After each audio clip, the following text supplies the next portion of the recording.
afternoon, everybody, and welcome to the PlayEX Arena at GameACon East 2024. My name is HP Bowser64, and I'm joined here by the wonderful Soav Danam on the cast. And Soav, we are prepared for such an exciting weekend of high gameplay competitive action. It's good to be here in beautiful Stamford, Bowsy. I mean, the crowd is looking good. It's a little light, maybe, but let's be real. It's the first of many to come here as we bring you the Smash Free for All section. There's still plenty more. It's a full weekend. We got Mario Kart, 2 rounds of Mario Kart coming, and Rocket League later in the weekend. This is the place to be here in Stamford right now. 100%. There is no better place to be right now than right here at in Stamford, Connecticut. And of course, with this beautiful stage right in front of us. So it's going to be such an amazing event here, and it wouldn't have been possible without so many great people helping us, including the Stamford Marriott, which is hosting GameACon 2024, who are happy to have us here this year for this convention. Now, let's not even talk about, those incredible sponsors that are prizing us right now. I mean, let's remember what everybody's playing for here.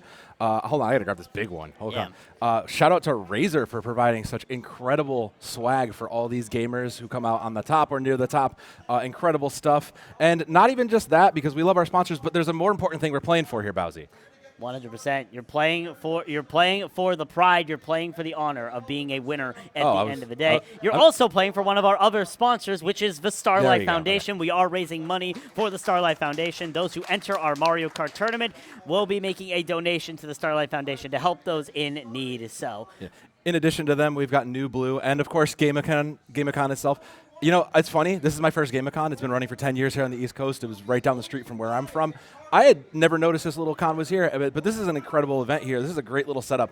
If you're in the area and you're not coming out to GameACon, you are absolutely missing out here. 100%. Make sure you try to come down here. As well, we also have to thank New Blue as well for providing us all of this production equipment, helping make sure that everything is running smoothly here today, as well as Zasco Productions for helping make sure that everything is set for the games here today. So it's going to be interesting to see how all of this goes as we start off, as you mentioned, with Super Smash Bros. Ultimate. Yeah, it's going to be a free-for-all. It's pretty standard. If you're anywhere near the scene, you know how it goes. We're going to be playing a double elimination bracket because we have 16 competitors, but everything else is going to be pretty standard. 3 stock, 5 minutes, no items. There's going to be a select group of those levels that we're allowed to play on, including everybody's favorites: Final Destination, Battlefield, Small Battlefield, Town and City, Smashville, PS2, Yoshi Story, and Kalos, just to round it out. So it's, if you've been in the scene like some of these players, you know exactly what you're walking into.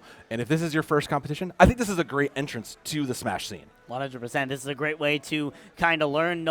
Some of the people here may not be as experienced, so this is a good entry point if you want to try to get into competitive Smash, or if you're coming in here and say, hey, I think I have a shot of winning this. Let's get up there. Let's try to win ourselves some of this cool Razer gear. So we'll see if these players are capable. But Soav, you did a little bit of research, and you found out that there may be some higher competitors in this field. Yeah, there's 2 players that I'm really watching out here for, and I say 2, but Toucan is one of them. Toucan's, a local actually from Central Connecticut, has been a grinder for years now, has been playing, so they've been seen around some of the local sites, Hall of Gaming, and a lot of those other places. They've thrived in other contenders. So honestly, I'm looking at Toucan as kind of the person to beat here. They clearly know and have been in this kind of grind set. And the other one here is Razley, who is more known for their doubles play. They prefer to, compete in the team setting. Nothing wrong with that. But they've also been here. So I think this field, small though it does have a few titans standing in it. Yeah, definitely. It's going to be interesting to see which of these players is going to be standing up to these Titans, and if these Titans are actually going to be the Titans that we are building them up to be. Are we going to be seeing a David versus Goliath story right here on the stage? It's going to be interesting to see as we're getting everything set up. You saw a view of the players getting ready here on that stage, but it'll be interesting to see how these matches hold up, especially in these early rounds. And I think that's one of the great things about Smash, right? It's so billed as like an easily accessible game. It's so easy just to pick up, get in there, start throwing hammers at your friends, start throwing punches and get in there. But that's what makes it so accessible, right? It's just if you can figure out a couple button combinations, you find a character you like, you don't have to worry about bans. You don't have to worry about too much. You're playing mostly on flat levels. It's easy to get into the scene. And then once you get into there and it really hooks you and gets you going, then it becomes the difficult to master portion. Then you start fighting, your lights and your hungry boxes. That's when you start seeing at those higher levels how much it really can get to deep in strategy. Yeah, I knew a lot of people who played Super Smash Bros. Competitively. I can tell you they just got hooked into it and they started getting themselves involved. So it's really a community for everybody. Anybody can join here in Super Smash Bros. It'll be interesting to see if these players have what it takes to try and show that they are worthy of that top level play. Obviously, it's not going to be for everybody. Some people are going to be faring better than others in the top level play, but still, it's still worth a try if you're willing to get into it. Yeah, it's worth noting that, like we said a little bit earlier, it is double elimination, right? So it's not like one and done, you lose, you're out. You get a chance. And even especially with all these prizes going around, how much did we say it was? 2,500, 2,500? Yeah. That's a lot of prizes. Even if you come in, at a fourth, a fifth, you can still likely walk away with something. And if nothing else, you walked away with the experience of dipping your toe into that competitive scene that has just grown explosively since the lockdown and COVID. 100%. So we'll see if these players are going to do exactly that. I mean, it's definitely going to be interesting. I'm interested to see. And also, you mentioned that lower bracket. We mentioned Toucan earlier. They in one of the tournaments they played, they were a lower bracket run. So for all you know, you could get eliminated in that first round. You can make your way all the way to the finals of the lower bracket and find yourself back in contention for the title. Yeah, and let's be real, this is a different environment. We were kind of talking about this just before we started. The LAN environment is so different. The energy is it's different. It's so easy to sit there and kind of calm your nerves when you're behind a screen playing online and you're going, oh, well, my only concern is do I have ping? No, in a LAN environment, the ping is significantly less. The crowd may or may not be on your side, and there are so many more factors. So it's a lot to take in. It's a whole new environment, and it's gonna be a real test for all of these players here. Yeah, playing on stage myself a few years ago, I can tell you the LAN environment is an entirely different thing. It is not the same as playing at your televisions at home. You're on a stage. You're in front of a crowd. You're going to feel that pressure in some way, shape, or form. There are going to be cheers from the crowd for the opponent. There might be cheers of the crowd for you, but you can't tell that in the moment. So it's going to be interesting to see if these players can hold up to the pressure, if they know what it's going to be capable of to try and find their way to the top. Just a reminder, this is going to be our only Smash event here for GameACon. And, again, you'll see a lot more from us later, but this is it. This is all that time you've hopefully been putting into Smash is going to be the chance now. Players still getting ready and gearing up as we get ready for those round one. But, it's hard not to talk about it here because I want to double back to one of the players real quick is Toucan. Toucan is one of those Connecticut locals. We were talking about the environment and what it, how different it is. The other part to all this is, are you a local? Did you travel far? Because I know you came a little bit further yourself here. Yeah. But, is there a bit of a hometown advantage for some of these players like Toucan who, they've been playing CT locals their whole life? Does that make a difference? So there's a ton of additional factors to consider when it comes to something like that. Yeah, definitely. I mean, you're obviously going to resonate with the hometown crowd closer than everybody else, but you're going to have some of those outsiders coming in. No one knows who they are, and they start coming in trying to make a name for themselves. Seem to be starting our first game here on the stream. It's GamerX versus Cobra here, starting off on the GamerX took an accidental fall to play good, and I believe Smart's going to be versus Falcon. And Falcon has always been one of those players across all the smashes that has just been good. Great opening combo, and the ledge work is done. Yeah, there's no recovery, and it looks like it might be an easy round one here for GamerX. Cobra definitely doing good so far on the Captain Falcon. Definitely trying to make the work, but GamerX is answering back here with that Chrome. Just trying to keep swinging that sword. Eventually you'll hit that Captain Falcon if they ever try to approach you. So they're going to be able to Captain Falcon try and take a different approach. And Cobra definitely knows, can't get fooled by the tricks here. And yeah, the ledge work's done. Crom's going to go down, and GamerX is going to take that first round, first on loss there. Really good start here from GamerX, putting on a statement so far, already winning the first game of their set here. So we'll see if they're going to be able to keep Cobra there. Oh, the Cobra, excuse me. Look, we were talking about it. It's the nerves of it all. And sometimes when you go in, you have a game to play. It's kind of figuring out, who are you coming up against? What is the stage like? We're going to get a little bit of a stage select here, and it's just going to be warming it up. I guess it's going to be from doesn't really care where we're going, but. Now you have the chance. You make your adaptation. You might have picked that Crom thinking, that was a strong character for me, let me go from that. And we're going to jump over here with Del Slay and Master D here, who are deep in the middle of, deep in the hundreds here. Yeah, definitely. Both of them already over 100%, so both of them nearing that edge of getting knocked off the map. Master D using every ability there with Tyra, trying to get rid of Joker, but so far has not been able to find anything. Now switching over to this.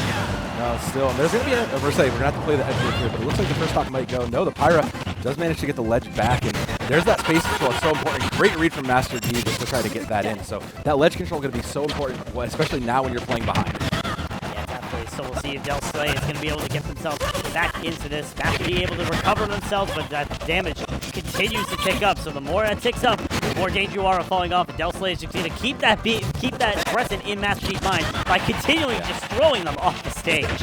Yeah, you can only survive so long. Almost hitting the 200 there. And I mean, that was great on Del Slay there to really keep that going. You didn't take a single chip of damage, and that is huge going into this second stock. Yeah, definitely. Now the playing field is even. Del Slay does take a little bit of damage here from Master D. We're starting to keep them at bay for now.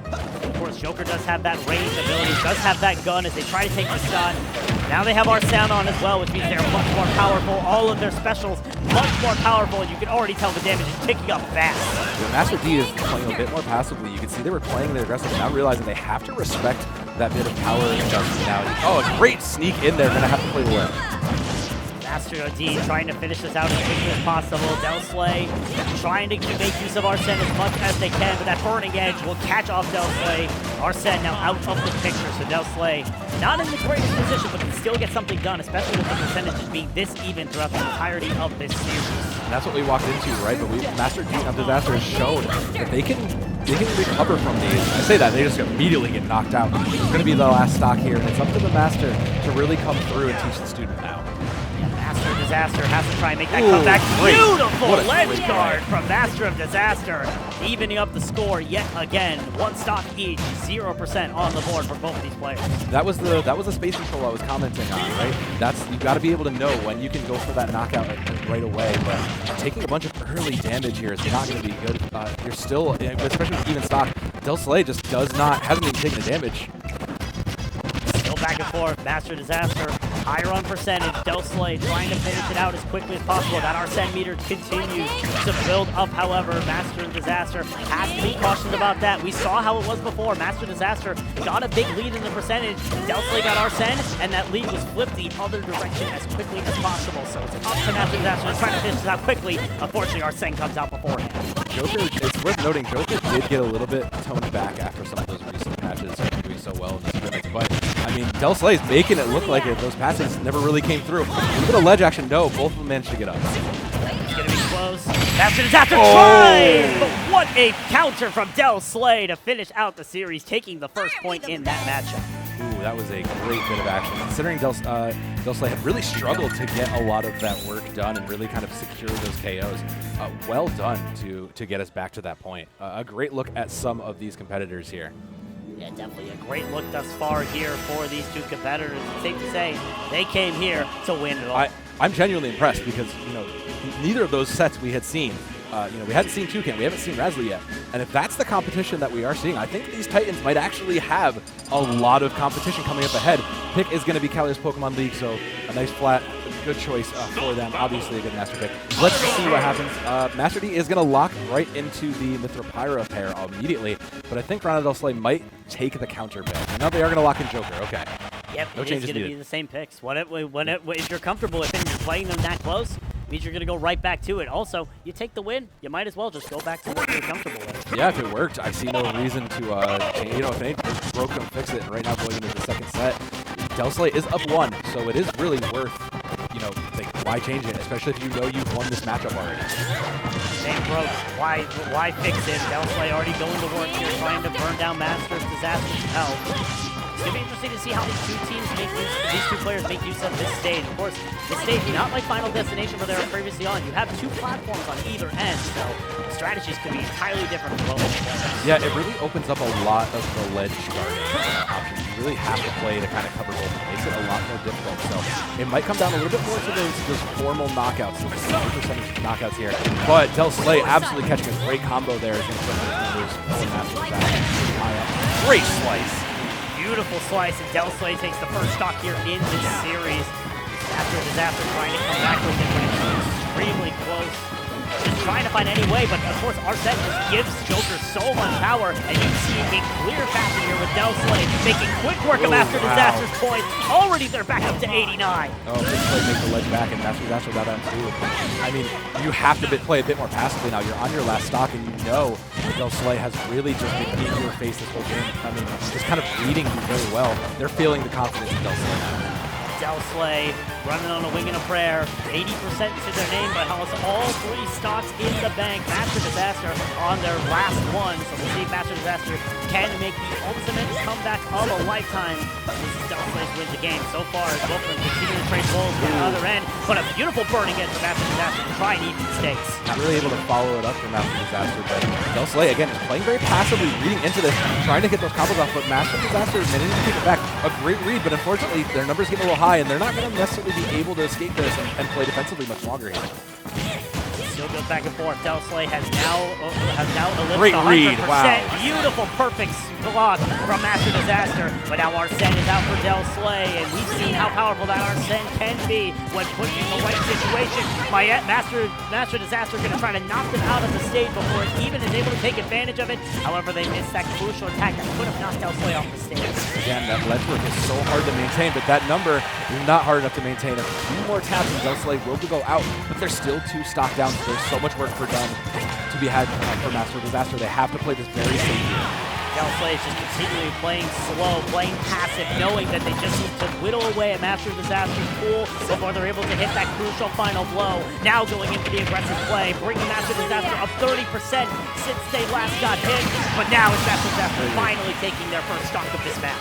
Great counter, but the work is still to go. You have to get at least another 75 before you can hit it, and you're already at 82. So Master Disaster just has to play a bit more safe here. It's the only way you're going to survive this. Maybe you can get a ledge out, but you can't afford to play recklessly. Master Disaster trying to make quick work of Del Slay, get that percentage up as much as possible. They've gotten up to 23, but they're at 100 themselves, and one misstep could cost you the game. They're thrown off the edge. Del Slay tries to go for the mid-air hit, but unfortunately misses. Now Master Disaster in such a hard situation, trying to make matters as best as they can, but Del Slay is continuing to keep them at bay. Those hits are hit landing, but it's not enough. Del Slay just has the health pool to really eat us through. And at 144, that's basically over for Master Disaster. Del Slay going to go for the ledge hit. Doesn't manage to hit him again, but doesn't quite get it out. And a real recover for both. But Master Disaster now is just playing on thin and cracking ice. Now goes for the play. Can't quite get it, but they both recover. Both of them recover. No spikes initiated there in that play. Master Disaster throws in the burning edge, trying to get rid of this, trying to take the range advantage. But that Del Slay says, "You want range? I'll send you to the other side of the map for now." Master Disaster still alive though, trying to bring Del Slay down as much as possible. Ooh. And what a risky move! It pays off though! Wow, a great read there, and that's sometimes you just have to know for it. When you're on the edge like that, sometimes you have to just make those risky decisions. Either you win or you lose. And now at least there's a reasonable shot here for Master Disaster to maybe steal it. Back in familiar territory, both of these players back in one stock. Master Disaster tries to get away with it, but unfortunately grabbed right off the map. Del Slay is going to take that second game. Overall, though, that was a great comeback. That shows that that shows that Master Disaster is learning and is really kind of understanding how the game is changing. So you are down 2 sets. Unfortunately, it's going to be tough to recover from that, but that's a great starting point. That means you are still able to learn. It is double elimination, like we said. So even if you go out, there's still a chance that you can recover. The competition's high here, Bowsy. We were kind of looking at this, smaller entrant pool, 16. There's a couple of standout players. I think that is a great indicator of the skill level of this current set, though. Yeah, definitely. That game shows that everybody is here to win it, to try and win it all, and we may very well see those players in the latter half of the bracket. I would not be surprised if we saw Master Disaster make a lower bracket run after such a good run up against Del Slay there. And who knows, we might see Del Slay and Master Disaster face off once again, either in the lower bracket or in the grand finals at the end of the day. So anything is possible, and that is the beauty of Super Smash Bros., and especially in a double elimination bracket, anything can happen. Ooh, I see the game we might be jumping into here, and this could be a good one. This could be a good matchup here, especially because with Ice Climbers being such a pain in the Smash community here, coming up against the Spider-Man Luigi man, this is going to be very interesting. Luigi does have a little bit more range on Ice Climbers, but I mean, this is Toucan. Toucan knows how to play this game, so this is a tough opponent to come up in for Spider-Man. I was going to mention Toucan currently in their prime, facing off against Spider-Man. We cannot confirm that is the real Spider-Man, but Spider-Man nonetheless is on the stage, and already Toucan making quick work of this Ice Climber duo, already bringing Spider-Man over 100%, and Spider-Man getting launched off the stage, except he doesn't have the webs to try and keep himself alive. Instead, he's just going to get pummeled with hammers. It was worth trying to make the save there. The Luigi missile just wasn't quite going to be enough, but I mean, that's what a player like Toucan can do. Toucan can read those plays coming in. When you see these matchups a dozen times, hundreds of times, you know exactly what you need to do, how you have to play against it. But I don't expect it still to be easy here. Toucan is, still coming up to that 50% number. He's just playing the space so well. Yeah, and look at how he's just chaining these abilities. Spider-Man's percentage just continues to go up. It's like the stock market on a good day. It just continually goes up. No sign of slowing down. And Toucan is making it known here that Spider-Man is just not allowed That's dirty. in this city. That's mean. Toucan, let the man play the game. Come on. I mean, but again, this is what we expected, right? This is one of those characters we were looking at, and Toucan is showing that they have such an incredible mastery of this game. Spider-Man just unfortunately, unfortunate draw here coming into such a good player like Toucan. Toucan just making quick work of Spider-Man here. Already got the percentage on the 63, but will lose their first stock. An unfortunate miss on the recovery move, but you still got 2 stocks compared to Spider-Man's 1, so you're still in the advantage at the end of the game. And you're probably a little annoyed about that if you can, but I mean, considering Spider-Man has been making you read it blow for blow, it's been tough. But Toucan reads that. There's the final smash. There's the hammer kill right off the edge of the map. Toucan taking convincing game here in that series. So yeah, showing that amount of skill that Toucan is capable of here in this tournament. That's rough. That is a tough opponent to be aware of. You just got to know when you're like, if you're Toucan, you're definitely content with that. But I think you might be a little irritated. You know you can make plays like that. You know you don't make errors like that. But it's better to make those kinds of errors now while you still have a lower bracket run available. But Toucan definitely making themselves a formidable foe here in this event. Yeah, definitely. You want to fear Toucan here as we take a look at the bracket we have right now. I mean, it's definitely going to be interesting to see how these go. Spider-Man obviously being knocked down to that lower bracket. Toucan is going to be facing off. Toucan obviously moving up, but it's definitely going to be interesting to see how these matches play out as the tournament continues on here. So, I mean, obviously a lot of big things. You have Master Disaster facing off against GamerX here in that lower bracket as well here. So we'll see if these players are going to be able to try and bounce back after a difficult start to their tournaments. The other worth noting here is Razley, who was one of those players we were keeping our eyes on, did get a pass coming into Logan 9. So I'm very curious to see how that matchup is going to play, because that might be one of those players we see later on. But like we said, it's, you know, there's a lower bracket run. There's still always the chance to come back, and we'll see Master Disaster and Slay finishing up their set here, starting their set here. It's going to be Wii Fit Trainer and Link, so definitely an adaptation from both of these players. Definitely an adaptation from what we saw before. Definitely going to be interesting to see how this goes, but it's going to be currently 1-to-1 between both of these players. I don't know if they actually are Master Disaster and Slay. They might be playing under those names, but still going to be interesting to see how these players go. Master, the defense trainer, currently up to 40%. Slay trying to finish them off quickly here, but we'll have to see if they're going to be able to do exactly that. I mean, both of them coming in to basically a neutral fight makes this basically a 1-1. But, I mean, the Link is getting just kind of winning the spaces. Link, if he closes that gap, will just punish you. So it's really tough for Wii Fit Trainer to kind of keep those spots at bay. Sends him the soccer ball and gives her a space to recover. But, I mean, once Link closes that gap, it's almost over. Really, if you are the Wii Fit Trainer, you have to try and use that Sun solution to try and get advantage, or just continually knock Link off the field with soccer balls. You know, Link not really a sports fanatic, does not know how to play soccer or football, depending on who you call it. And also, Wii Fit Trainer has that regenerative burst, just keep themselves up, just keep that percentage lower. I will say the shots from our Wii Fit Trainer have looked really good. They've been in such a difficult shot like that, where you have to know your angles, have to understand the very well. That's a very in-depth look at that. So this Wii Fit Trainer really is showing that they understand it. It's a shame it took the full 3 to really kind of win that matchup, though. Yeah, definitely. So we'll see if the Wii Fit Trainer is going to be able to try to clean that up as that series goes on. But definitely, we're seeing that skill capacity of all these players. We're seeing these matches get closer and closer. It's going to be a teller of either if this is really the real deal, or if these players are going to start. There's going to be a gravitational switch of the sort of skill level of these players. We are going to see some changes here, and then we're going to jump over to N-Harmonic and Stoat. N-Harmonic picking up Pool, and one of my boy, Stoat picking up the Game & Watch. Game & Watch actually did find a little bit of new popularity here in recent matchups, and I think that's really interesting. Just kind of kind of being able to play into that randomness really says a lot for a player like Stoat. Game & Watch, my Smash Bros. Brawl main, where all I did was down B because I was 8 years old. Nonetheless, though, we'll have to see if they're going to be able to try and close the gap up against King K. Rool.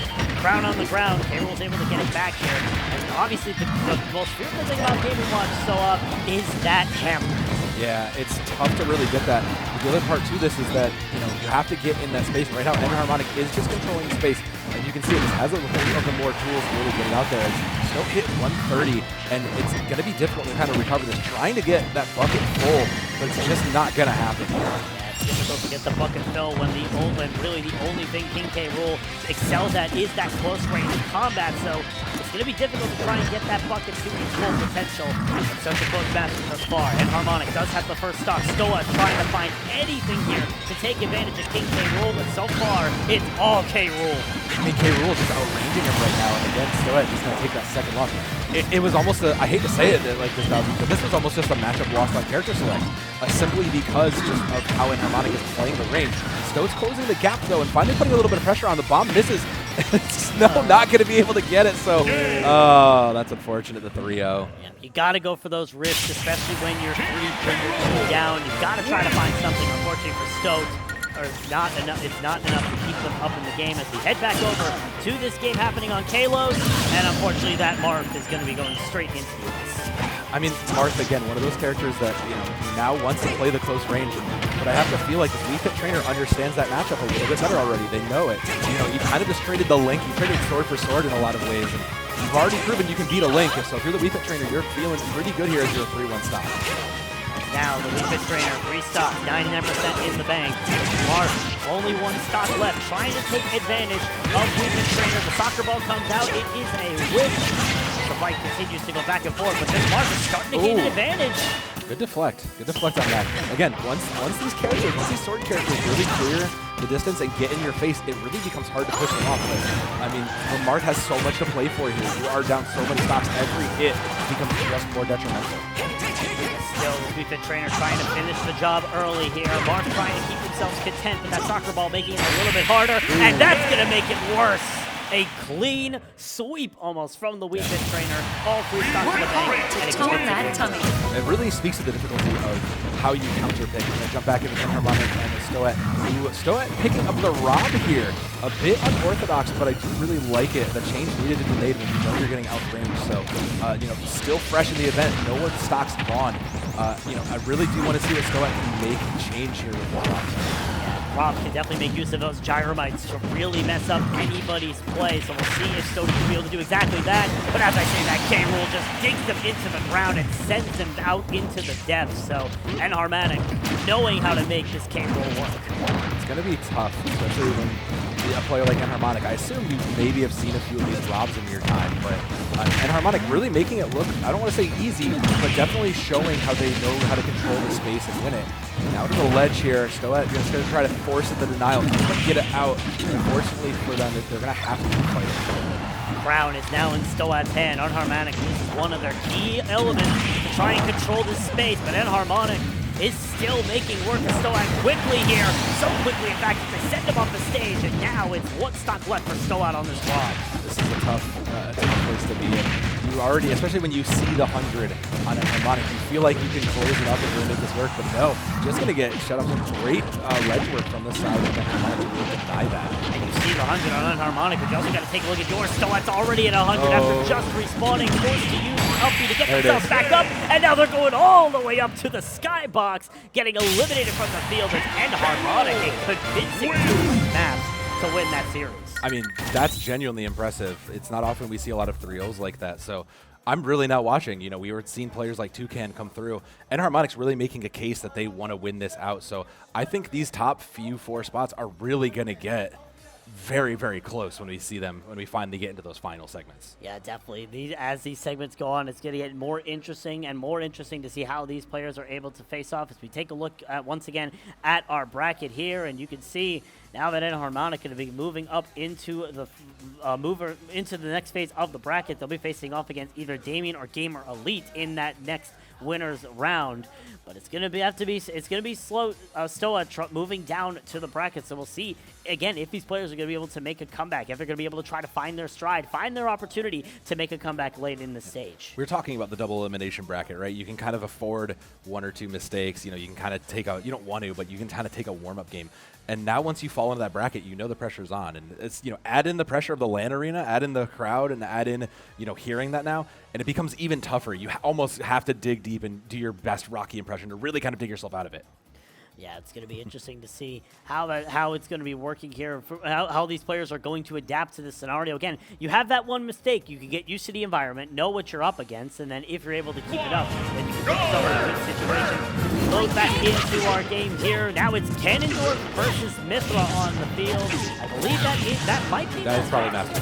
I would not be surprised if that is Master of Disaster playing, but I do not think that's Delsley on the Ganondorf. It'd be interesting though if Delsley was playing under like 3 different analysts. Yeah. I mean, that's the way it is. I mean, Master Disaster, just clear that stock, no damage. I mean, this really speaks to the difficulty of this bracket right now. Master Disaster did fall into this earlier one, but to get a full stock on 0 and not take a damage, look at these combos. Effectively claiming and controlling those spaces. They know how to play. It just seems like you come up against a tough early opponent, and they'll slag, and that Ganondorf going to take a second stock later. Master Disaster might be able to clean this up round 1 pretty quickly. Master Disaster just keeping their target airborne and consistently making it so Ganondorf does not have the space. That's exactly what you want to do in this situation. Ganondorf, very much a ground fighter, not really well in the air. That's his upbeat. If you want any indication of how Ganondorf performs in the air, they want to fight on the ground. You put him in the air, and they're just a floating duck waiting to fall to their inevitable demise. And Master Disaster wants to keep them up in the air so that they have no value on this stage. Wait for the ledge with yeah, not even gonna worry about it. Gonna trade out for that.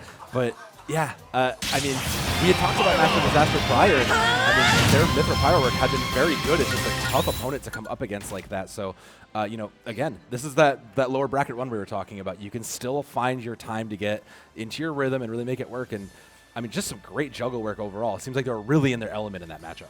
So, that's what we call dirty. Getting the spike out of bounds and not only knocking yourself out, but knocking your opponent out at the exact same time. Sometimes you got to make a statement, though. Sometimes you got to say, "Look, I'm willing to get my hands dirty. I'm willing to play and confirm that kill." Yeah, definitely. It'll be interesting. It's definitely going to be such an interesting feat here for these players and for these players to try and get themselves ready. As we have such an amazing crowd on hand here, just watching all of this event.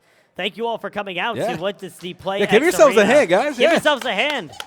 Hope you've all been enjoying the amazing action thus far in this tournament. There's still plenty more tournaments if you're willing to stay for the rest of the duration. But so far, we've been seeing a flurry of mix of talents throughout this entire tournament. And this is only the first event here at GameACon, right? This is our first event. We still have 3 more incredible events to come.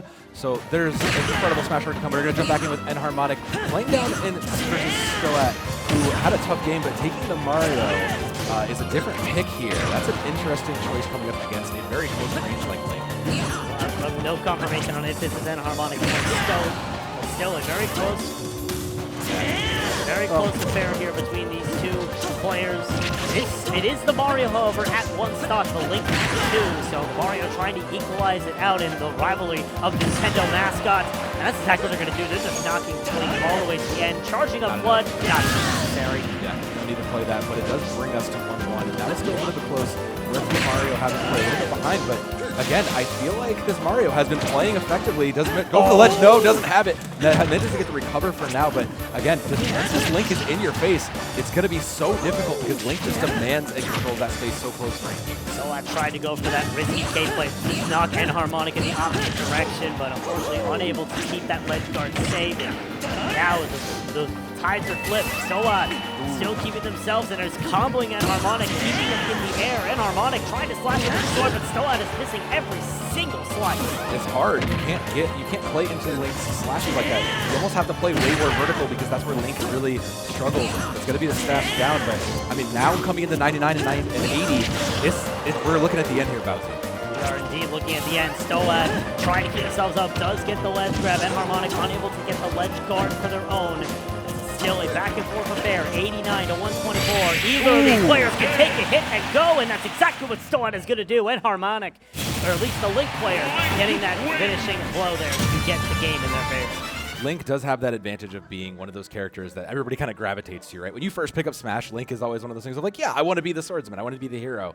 And he's such a kit that is so easy to learn, and those matchups versus Link are so important to understand, especially if you are one of those competitive players. But I mean, the Link player made it look pretty easy work there, so we'll see what happens in the bracket down the road. Yeah, definitely. It'll be interesting to see if they can continue that bracket. Seems like they do have another game to play here, so that was just the first game, or maybe the second if they are currently tied. So No, there is a chance that the winner of this game could be determined this map or could be determined the next one. But still, so far, interesting to see these sort of different play styles. The counter pick is going to be really important here because you kind of now have to look and say, all right, what have I seen? I've seen a Link, I've seen a Mario. How do I adapt to that? You know the Link doesn't necessarily have a great aerial game, so maybe you try to play to a map and a character that works in that aerial favor. We saw some excellent juggling earlier out of one of our competitors, so I'm really curious to see now, how do you adapt knowing with this information that you've got?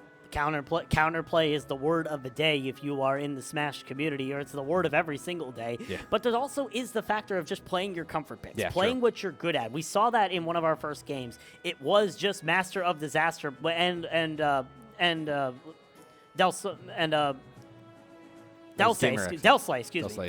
Delsley and Master Disaster, they were both playing their comfort picks in that sort of matchup. They continue playing the Pyramithra and the Joker.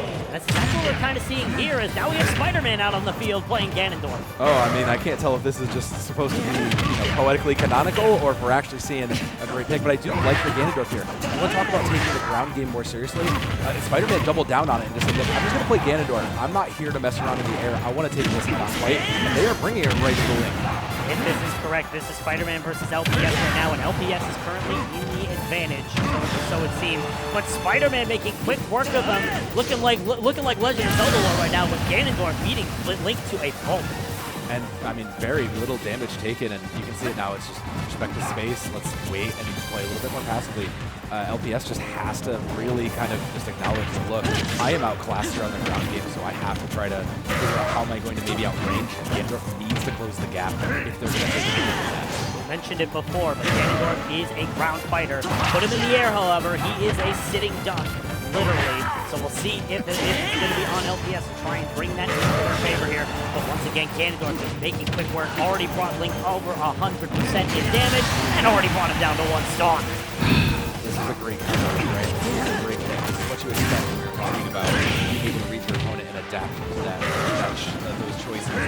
Spider-Man might make us go the distance here for this game. And, I mean, now you have to look at the future. What am I counting? You know they can win the ground game. So if I am LPS, what am I thinking? Am I just going next, or am I going to try to actually get this out there? Harmonic. Sorry, not Harmonic. LPS trying to find any sort of advantage here to prevent a potential game number 3, but Spider-Man is making quick work of them, continuing to knock them up into the air. It has just been a struggle bus, and it's going to be Spider-Man. Spider-Man does whatever a spider can, winning that game. Now, apparently he can win 3-0 on Ganondorf, and that's what he does. So, I mean, you have to look at that next fight. We're going to jump right in, though, with a K-Rool and Delsley over here on the Joker. I have to assume that is them because they were playing Joker earlier. But, I mean, it's the 3-2 stock immediately in Delsley. We had seen them play this mobile, agile player, but ooh, that is a tough response from Cobra. Yeah, Delsley obviously playing this Joker. We saw them do well up against Pyra and Mithra, but that King K-Rool is an entirely different beast. Definitely wants to play more close up, kind of like Joker in most situations. So we'll see if K-Rool is going to be able to take advantage of that. But Delsley is already making quick work. That large hitbox for K-Rool is going to make it difficult for them to try and stay out of fight. To the K-Rool's credit, though, they are keeping it in the middle. They understand that they can't afford to try to play the ledge work here. You have such a tough character, and the up B doesn't quite recover maybe as much as you want. So a great acknowledgement of the space control there. Yeah, definitely. We'll see if they're able to keep this stage control in their favor, as now Arsene is unleashed by Delsley, trying to finish it out here, and that's exactly what they're going to do. K-Rool off the edge of the map is going to be able to have that recovery, but only for a while before the spike comes in from Delsley. Has to be done. You have to make sure they can get that out, especially when you are up from that. So Delsley gonna try to go for a second pick on the side of the ledge here, already to 50 for Cobra. And I mean, this is the aggressive play, right? You already called it out. Once they get in that spot, they know they can play aggressively, and you see that in Delsley constantly. Delsley just continuing to play aggressive. 2 stocks to the name. Cobra only has 1, and Cobra's already over 89% and counting. Delsley just trying to keep themselves in the game, trying to make it so that Cobra cannot find any advantage in this matchup, as it's just been all Joker all the time. It could have been a matchup disparity at that point. Let's jump right back in. We've got our first Ness of the day coming in versus Ganondorf, and there's a great read. You want to talk about someone who can play differently, is Ness for sure. Unfortunately for them, the PK is not going to be enough. They'll miss the PK Thunder, and that is not going to be recovered for now. Yeah, if you want to, I mean, you say different styles. Ness is much more range, can definitely kind of separate the distance from Ganondorf, trying to get that sort of advantage, and already you see the value initiated here, and we see that counterplay finally coming into play here, probably for the first time today, and it's working so far here for this matchup. Yeah, we were talking about what makes the difference between, you know, your casual sitting and playing Smash with friends versus coming to the pro scene, and it's counter picking. It's knowing your matchups and knowing who you need to adapt to this. And right now, Enharmonic is absolutely showing they understand the matchup differences, and they just have to keep baiting. They just have to kind of keep making Spider-Man make these mistakes, because Spider-Man is coming off with just a commanding win in game 2. Now the score is even. Spider-Man loses their first stock since game number 1, but now that nest is at last stock, so there's a lot of pressure right now to try and get themselves back in position as the match continues to go back and forth between these two players. Yeah, the other part is that Nest can be difficult. You know, if you have like only a medium understanding of how to use his abilities well and how to use his PK powers, it does kind of lend to be an advantage for your opponent. Whereas Ganondorf, look, we're just here to throw punches. We're just throwing beef at everything. So, I mean, Spider-Man does know how to play Ganondorf, and this is going to be it. This is going to be the ledge work right here. Great read! Done exactly that. Throws Ness all the way to the abyss. It survives to tell the tale even as the game is set. What a win from Spider-Man after losing that first series, coming back to win 2. Going back in with Cobra and Del Slay, though, here. We do see a Greninja now. So the counter pick back in, and there's a much faster character. I like this as a matchup to try to contest the speed that Joker has to control the map. Yeah, definitely. That speed, you rival speed with much faster speed with the character that everyone keeps saying you better nerf. So we'll see if that Greninja is going to make a difference here, as both of these players still at 3 stocks. Cobra, however, is a little bit higher on the stock, but Del Slay hits them from below with that Arsene ability. But it's going to be the recovery from Cobra, knocking Del Slay to the other side of the map. That's a great buyback from that space there. So still coming into that first stock, though. Again, look at that ledge work, just being able to control the space. Del Slay has been so good about not just controlling the ledges, but controlling the air on Joker. Just like in the housing market, real estate is value, and right now these two players trying to take as much real estate as they can. It has been all ledge guarding all the time, and it's Cobra getting the first stock taken off. And you're going to start to see more of that as this goes on. These high-level players, these players who know their matchups and understand how to win and get those stocks, really know how to work and manipulate the ledges and the aerials. So, I mean, Cobra still has a bit of work to do, but I do think the counter pick is going to come in and be in their favor here. Still a back and forth affair. Cobra still at 155 damage, but has yet to fall to Del Slay. Now knocking them up. That Arsene, not that half of that Arsene duration gone away. They are going to be able to equal up the score here, though. So Del Slay able to get that crucial kill and prevent pretty much disaster so far. Yeah, Del Slay already sitting near that 100 marker, which means it's going to start getting to the point of a knockout, and that's a blessing for Cobra. That's all you really want, is just try to keep yourself in an advantage position. You're basically almost a stock up. You can't afford to get sloppy here. You have to get out of these combos. You have to break them. You still need to play a little bit defensively here. Cobra trying to find their advantage here on this Greninja. Del Slay already over 100%, trying to just keep away, maybe try to be cautious and build up Arsene, which is a very good tool to try and even up the percentage here in this matchup. Cobra starting to get a little bit clumsy, getting a little bit caught in these combos by Del Slay, and it's working to this Joker's favor. I mean, yeah, once you start falling to these combos is when you really just start to rack up those numbers, but especially when you have that advantage, Cobra knows they need to press it, but it's so difficult. It's so hard to just push yourself from thinking, I can get this stock right now, let me go aggressive, when you have a player like Del Slay who knows how to play these angles. Oh, wow. Yeah, beautiful there. Beautiful job there. Cobra trying to go for the ledge guard, but it is Del Slay with the Arsene ability, just keeping them away from that possibility. But now Del Slay has to be careful, because with Arsene up, that means they are a heavy target, and Cobra's just going to take advantage of it. I mean, but at what cost? You're already almost at 100, so you're basically playing to the 1-1 now. You just need to keep playing it safe, and Cobra's kind of figured out now, look, I can't afford to play into these spaces. It's shown that Del Slay knows how to play the ledge work, so once you start getting near those ledges, you really start losing your favor. Del Slay trying to equal up the score, bringing Cobra a little bit higher, but Cobra just continues to come back up swinging. Still a back and forth. Del Slay trying to knock them off, and that's exactly what they're going to do. They're going to knock them up, in fact, to try and even up the score. Now, both players at 1 stock. Del Slay, however, is racking up the percentage up to 61%, but Arsene is now activated. Yeah, then that Arsene is going to be the difference maker. You have to try to play a little bit more passive now for Cobra to really just kind of wait it out, sneak in some hits while you can. You're not going to get a knockout here, and you're not going to be able to play the ledge work with the Arsene out. You're going to have to play back a little bit and not get caught up in these combos. Yeah, you just have to be careful here if you're Cobra. If you're Del Slay, you got to try to build up, try to get that percentage for Cobra up as high as possible, because the higher percentage, the better chance you have of making this immaculate comeback. Cobra, however, is keeping far away, continually playing the distance game, looking back and forth. They're almost looking like they're playing melee at this point with how much they seem like they're wave dashing, but Del Slay is just keeping them at bay, keeping them in their front forward, and those timers actually going to run timer. out. We're hitting our first. It's going to be sudden death.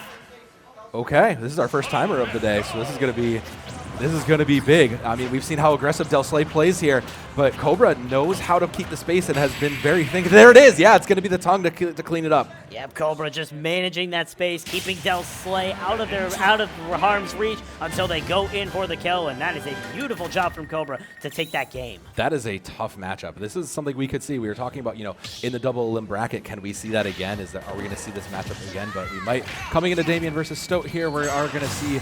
Ooh, great smash to open it up. What a great thing to come into our second Ness of the day as well. So. Okay, that's what we call a foul dragon.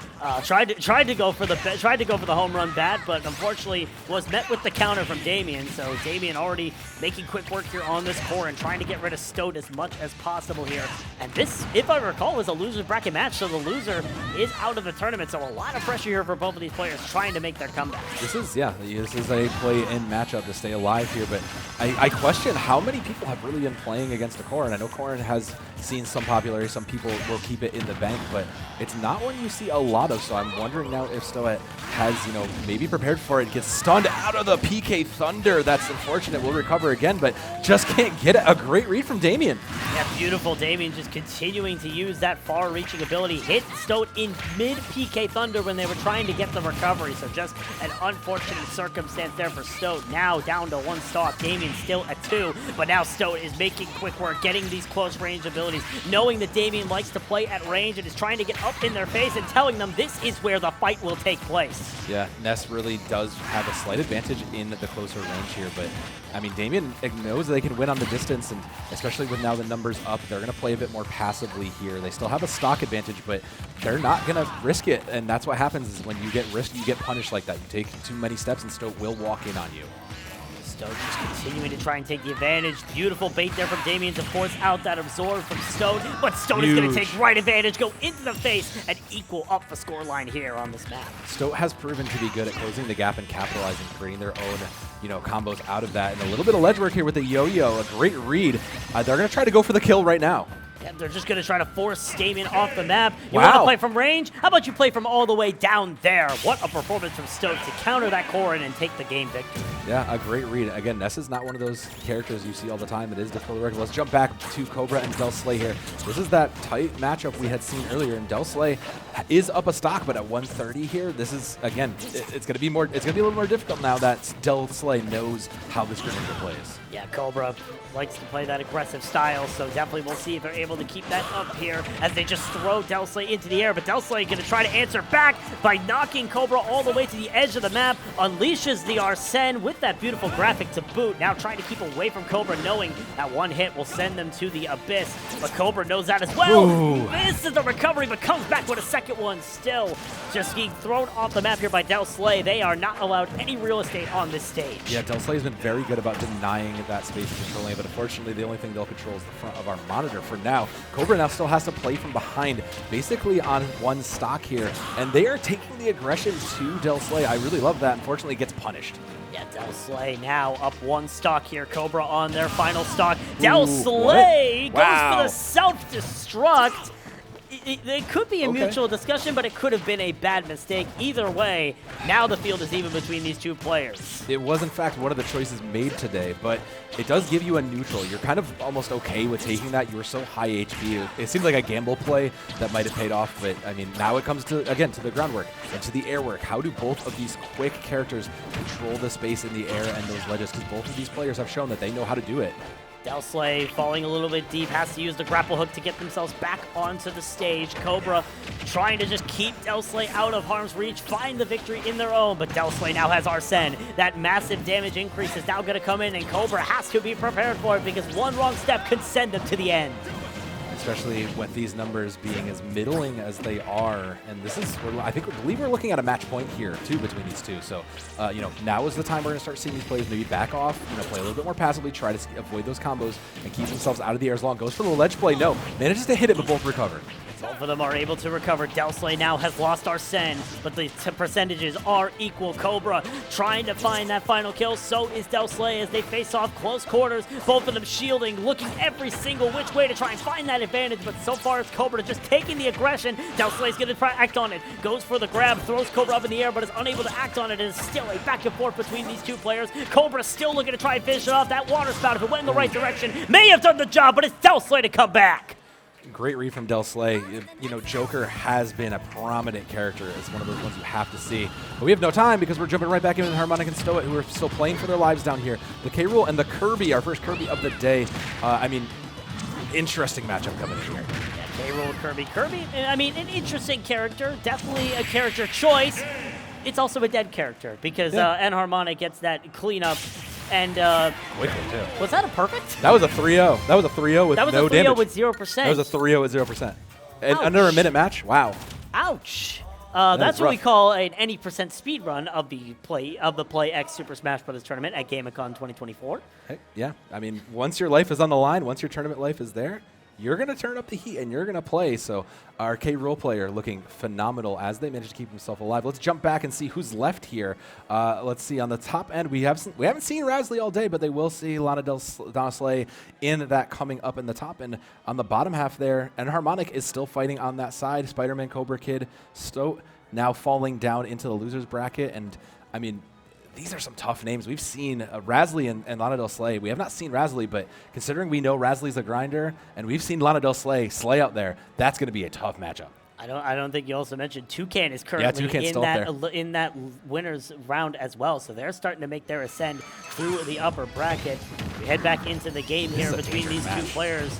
We'll see if this K-Rool is going to continue to make an impact, as they're currently now facing off against a Sonic, an online player's worst nightmare. Yeah, Sonic will just take advantage of you, and here on land it's going to be a little bit better, but Harmonic clearly just does not care, will just not give Sonic the space to play. And again, this looks like a player who knows their matchups, so I'm really impressed by Harmonic's play here. Going for the spike too. Wow! Gets the spike on, able to recover from it as well, and now that's Sonic down to one stock. This K-Rool knowing how to play the game, knowing how to play in their favor, and it's working so far for them so far in this match, so we'll see if they're able to keep it up. Coming off a perfect, it feels like N-Harmonic took this loss to the losers bracket very personal here. So, I think if you're Stoat, you're just kind of, you're playing for your life, but, I say that, but the life's gone now. Yeah, life's gone. If you're playing for your life, you didn't do, unfortunately, that well as the K-Rool. A very convincing, seems to be 2-0 there as we see the players walking back, but what a performance there from these players, just keeping this momentum in their favor. I will say the diversity that we've seen from all of our players here is also very interesting. You're used to seeing a lot of, Falcons, used to seeing a lot of Marths. There's some characters you just kind of see in competitive Smash that are going to be there. We've actually seen quite a variety here, Bowsy, and I think that is one of the more exciting things about bringing in some fresh blood into the competitive scene, right? Yeah, and not to mention, that's the joy of a tournament like this. You can see everything. Maybe if you're in the professionals, you're going to see maybe your Steves, your Links, all those sort of stuff. As I say that, we have Don't say that name. We don't talk about Steve here. Let's not talk about Steve. We haven't seen a Steve yet. Let's not bring that up. Yeah, let's hope no one's going to bust out the Steve on stream here, but as our producer is going to state that Steve is indeed legal. I shouldn't have probably said that on stream, but nonetheless, we have a game going on here between a Ness and a Link. Look, best case scenario, we just upped our view count by 300. At worst case scenario, we get a Steve player show up. But hey, Logan versus Stoat here is still a very close game. We've seen this matchup before in the Link versus the Ness. A very, long range player in the Ness, but a very close player in the Link. So it's going to come down to what really happens when the gap closes. If I recall, this is indeed Stoat that is playing against Loganine here. Loganine going a little bit too far and ends up going a little bit off the edge there. So unfortunate for Loganine to lose their first stock, but Stoat still trying to make quick work of it and trying to make their way through this lower bracket. And now we're getting to the point where these errors really matter. You know, if you make a slip off the ledge, you really then have to recover it. So, I mean, Stoat is going to have a lot to play for here at 110%, but they seem to be controlling the space a little bit better. And Link does have struggled to really do that, but they will take a bomb to the face. So I say that, and the space is now gone. Yeah, they tried to go for the absorb, but the bomb hit them as a physical attack and then was blown up, so they were not unable to use the absorb. And Logan, wow. My God, spikes them down. They go all the way up to the skybox. Yeah, Link is a bear trap, right? You cannot afford to get too close into Link. Once you do, that sword is just going to damage you, and especially if he can set himself up for a few of those combos, like the bomb there or the boomerang will really get in the way. And now you're playing from below, the no up combo to be had, but Stoat manages to avoid it and manages to get a shot of their own. And with this, and with Super Smash Bros. Ultimate, of course, Link was changed to reflect Breath of the Wild, which means you have differences like this remote bomb that can just sit there on the side of a stage for eternity. Link can activate that whenever the heck he pleases. And you may forget about it at one point, and then you're like, oh, hey, there's a remote bomb. Yeah. Wait, there's a remote bomb. Yep. I say that, but the bomb right now has been Stoat, who's manages to bring it up to 2-1 here. And 60%, you are still feeling pretty good. Again, you're just kind of outranging this Link of Logan 9. You're really not letting him close the gap and letting him get in the combos, get the space that he wants. So a good read from Stoat to kind of buy that out. Logan 9 hits themselves with their own bomb, however, does get the damage onto Stoat. Stoat just waiting for that charge attack to go off before they go in for the rush. Stoat still trying to keep themselves alive. 116%, 2 stocks to the name. Logan 9 on their last great one. read. And now both of them on their last stock. Beautiful read, as you mentioned, from Logan 9. Yeah, I mean, you baited it out with the bomb, you managed to get that out, and once you knew you could strike with a sword, you had that ledge control there. So, again, I'm really looking for Stoat to try to just play these buy-ins a little bit sooner. You know, use your abilities to kind of chip away and now finally get in and close the gap like they're doing here. Now these two players continuing to play close. Stoat has 128 damage advantage as Logan 9 just trying to find any damage. The answer is they will find 0. Stoat a clean final stock to finish out the series. That's the thing that makes Ness so difficult to play. He really is almost a combo character in a lot of ways. You have to make sure you can chip away and kind of sneak in for that kill when you're ready. Looks like we've got another one coming in. Cobra coming in versus Spider-Man here in the lower bracket. Again, we're going to see that Captain Falcon and the Luigi here. Luigi last time for Spider-Man, not as successful as maybe you wanted, but in this matchup versus Falcon, you might find it a little more favorable. We'll have to see if Luigi's going to work here. Cobra trying to find that advantage here on this Captain Falcon. Spider-Man still trying to find it as they look for that poltergeist shot, but unfortunately unable to get it off. As Cobra just keeping them up in the air. Luigi not allowed to touch the ground at all. And that's kind of what Luigi excels in. Again, a ground-based hero. Captain Falcon can just knock you up in the air and you are completely worthless. But the thing is, Captain Falcon is one of those characters that is almost ubiquitous. When you think of Smash Brothers, it's almost one of the first names that comes to mind is all the great players who played Falcon and his ability to control the spaces and the ledges. Like, this is a matchup that if you are even playing remotely competitively, you have to know it not only is coming, but is also, you know, how do you win versus it? It is a sad world when more people know Captain Falcon for Smash Brothers than they do his actual game. If you know it in the Twitch chat, let us know. But Cobra is able to take an early stock here, but Luigi enters back. Fireball off the edge and then spikes them down to the ground. Yeah, great. Again, just a great look at the ledge work. You kind of know your matchup here. And Spider-Man proving that they do know the matchup at least well enough. But like you said, 2 ground fighters really have to vie for the space. And Spider-Man now, you know, just needs to kind of get that ledge work positioning. They've shown they can create the spikes and they can create the advantage, but I love the way these players are not taking any risks. They're waiting for sure hits before they really move in. Yeah, definitely. Both of these players just try to chip away their opponent before they hit that perfect opportunity. Spider-Man tries to go for 2 perfect shields, but Cobra misses them both times. Now goes for the L Rocket. Right into the spike down. Beautiful play from Cobra. That's the one unfortunate thing about Luigi. Went for the oh gosh kick, but couldn't quite get it. That's the unfortunate thing about Luigi, right? You have to spend so much time prepping that missile that it's so easy to read. And any player who knows how to Luigi works, they'll get it. And what a great spike to finish it from Cobra. Beautiful cleanup there from Cobra to finish out that game. As we head over to another one, once again, Stoat and Logan 9 facing off, and Stoat's already at 1 stock early. I mean, this is probably a worse matchup for you coming up against the Mythr Pyra combo. You do have, you know, you still have your advantage of that range, but there's just so much more range, there's so much more firepower that comes into this Mythr Pyra combo. Now Stoat getting himself back on the there. There's Logan 9 trying to go for the buster, but unfortunately is unable to get it here with this Mythra. Stoat Going a little bit far down. Going to be able to ledge grab, thankfully. Not too far down for Ness. As they're just trying to keep the space, set up for their next attack. Try to catch Loganine off guard, and that's exactly what they're going to do to equal up the score. The work isn't done, though, and especially in a mid-range character like with Pyro Mithra combo, you can't afford to kind of sit back and poke like you had in the previous matchup. You have to try to get that chip damage in while also staying out of range. So, I mean, now at 90, passivity has to be your priority. Know when you can go in for the kill like now. Yep, Loganine trying to find that kill, but Stoat is starting to make quick work of them. Already brought him up to 84% on the stock, but Loganine sending Stoat off the map, trying to take advantage of it, but is unable to get that ledge guard. Stoat takes advantage, throws him to the ground, gets that percentage up higher and higher. It's up to 100% yet again. Loganine is starting to look a little bit rough. Stoat trying to take advantage of it. He's just trying to play the air. No good. Gets caught out on the bat swing. Unable to get the perfect swing, and it's Loganine coming in from the side to win that game. But what a performance. Those two players definitely knowing how to play close. Yeah, and that's, again, now we're deeper into the bracket, we're deeper into the double limb. You have to expect that is coming. And unfortunately, it just means we're going to lose out on some of those players like Spider-Man, who is now unfortunately seeing themselves out. And I believe that was Stoat who's going to see ourselves out as well. Yeah, definitely. It might be another game here for Stoat versus Loganine. This winner's side, Bowsy, is looking really dangerous. Oh, yeah. I'm looking at that winner's side, and you have 4 players that we've been highlighting almost every day, one of which we haven't even seen yet today. It's looking rough here, so it's going to start getting dangerous. Yeah, I'm genuinely concerned for the losers bracket now, because now we're going to see these top-tier players, these grinders. You know, someone's going to have to take their first loss for the day. And, you know, it's only been the first hour. This has been the first hour of our Smash. It's the first hour. First hour here in Stamford. That's incredible. What a great set of play we've had here. We've had some of immaculate Super Smash Bros. Ultimate play here on this stage. It's been such a joy to witness it, and hope everyone in the crowd has been enjoying it as well here today. It's just been such an immaculate performance. Oh, yeah. Such great professional play. Even if some of these players you've never heard of, they come out today and they're showing what they're worth. And considering what's on the line, right? We're talking about the prizes. We had $2,500 worth of Razor gear on the line here for our players.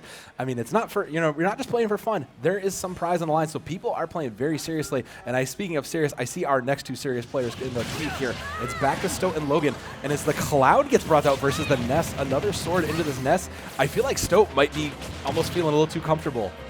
We'll see if this Cloud is going to be able to make use of it. You remember the early days of Smash Wii U when Cloud had that Limit Buster. Such a strong hero, probably considered one of the best in the game. Not as powerful here, but we're already seeing Loganine use Cloud as best they can. Tries to go for the Limit Break up B to try and send Stoat out, but unfortunately misses the shot. But if you're Stoat, you've been seeing these sword characters all day, right? Like, this feels like a common matchup. Like, yeah, you've changed the character, you've got a new few things to worry about. But I feel like if you're Stoat, you're almost like, okay, cool, just like throw another sword character at me. I'm just gonna beat them in their range, chip at them, and then just get my combo to close it out. Well, they do say Steel unfortunately beats Psychic Pokemon, but not here. And it might actually be the case there, as I say that, the Psychic character does go down to the Sword character. Loganine now up a stock here, but Stoat now has 0%. Clean slate here, trying to find that first stock kill onto Loganine, as they are just, yep, that's how Cloud plays. That's just Smash Wii U Cloud as it is. Yeah, I mean, but again, if you're Stoat, you have to know this is coming. And the limit is up, didn't quite get to capitalize on it, but again, Stoat will capitalize on that. And that's the combo work once they talked about. Once Stoat knows to close the gap and get them up into the air, they really can balance it out here. They are playing down in the percentage, but I mean, again, Stoat's got a lot of great combo work at range here. Stoat just trying to make use of that combo work, but Loganine is trying to keep them as far away as possible, knowing that the range more plays into their favor. Stoat getting close. The down B misses there for Loganine, but does get that spike to send Stoat into the ground here. Is still a back and forth affair, but Loganine is going to make it in his favor. Stoat on his final stock here has to make it worth. I mean, this is final game for them. This is lose and go home, so you do have to pull out whatever tricks you got, and that's not enough of the shield to really make this work. And I gave Stoat a little bit of credit here, thinking, all right, you played enough swords all day. You should know how to do this, but it seems like Cloud was the unexpected X factor here. Stoat trying to make quick work of Loganine, trying to equal up the score here, just trying to play that close range battle to battle against this sword with long range abilities, but Loganine with that Buster Sword is just making quick work. Still sending Loganine out. Is going to be able to get the critical yo-yo to equal up the score. Again, those predictable kind of feels. If you're a player like Cloud who doesn't have too many recovers, if you're too predictable, you can just get counted out like that. But Stoat has a mountain to climb ahead of them, coming into 100% with their last stock up here. They need to get a good combo going, and they need to keep themselves alive. It's all on the line here. Stoat at 117, and that's exactly where they're going, all the way to the skyline. Loganine taking a critical victory in that series and moving on to the lower bracket. Oh, this is one of those matches we were looking for. It's Enharmonic versus Toucan coming here, and Toucan had been very dominating with this Ice Climbers group, but I'm feeling a player like Enharmonic, they're not going to be too scared of this Ice Climbers duo. They've seen this matchup before, and it shows here on one stock each, nearly 100. Yeah, and Enharmonic trying to make quick work of the Ice Climbers.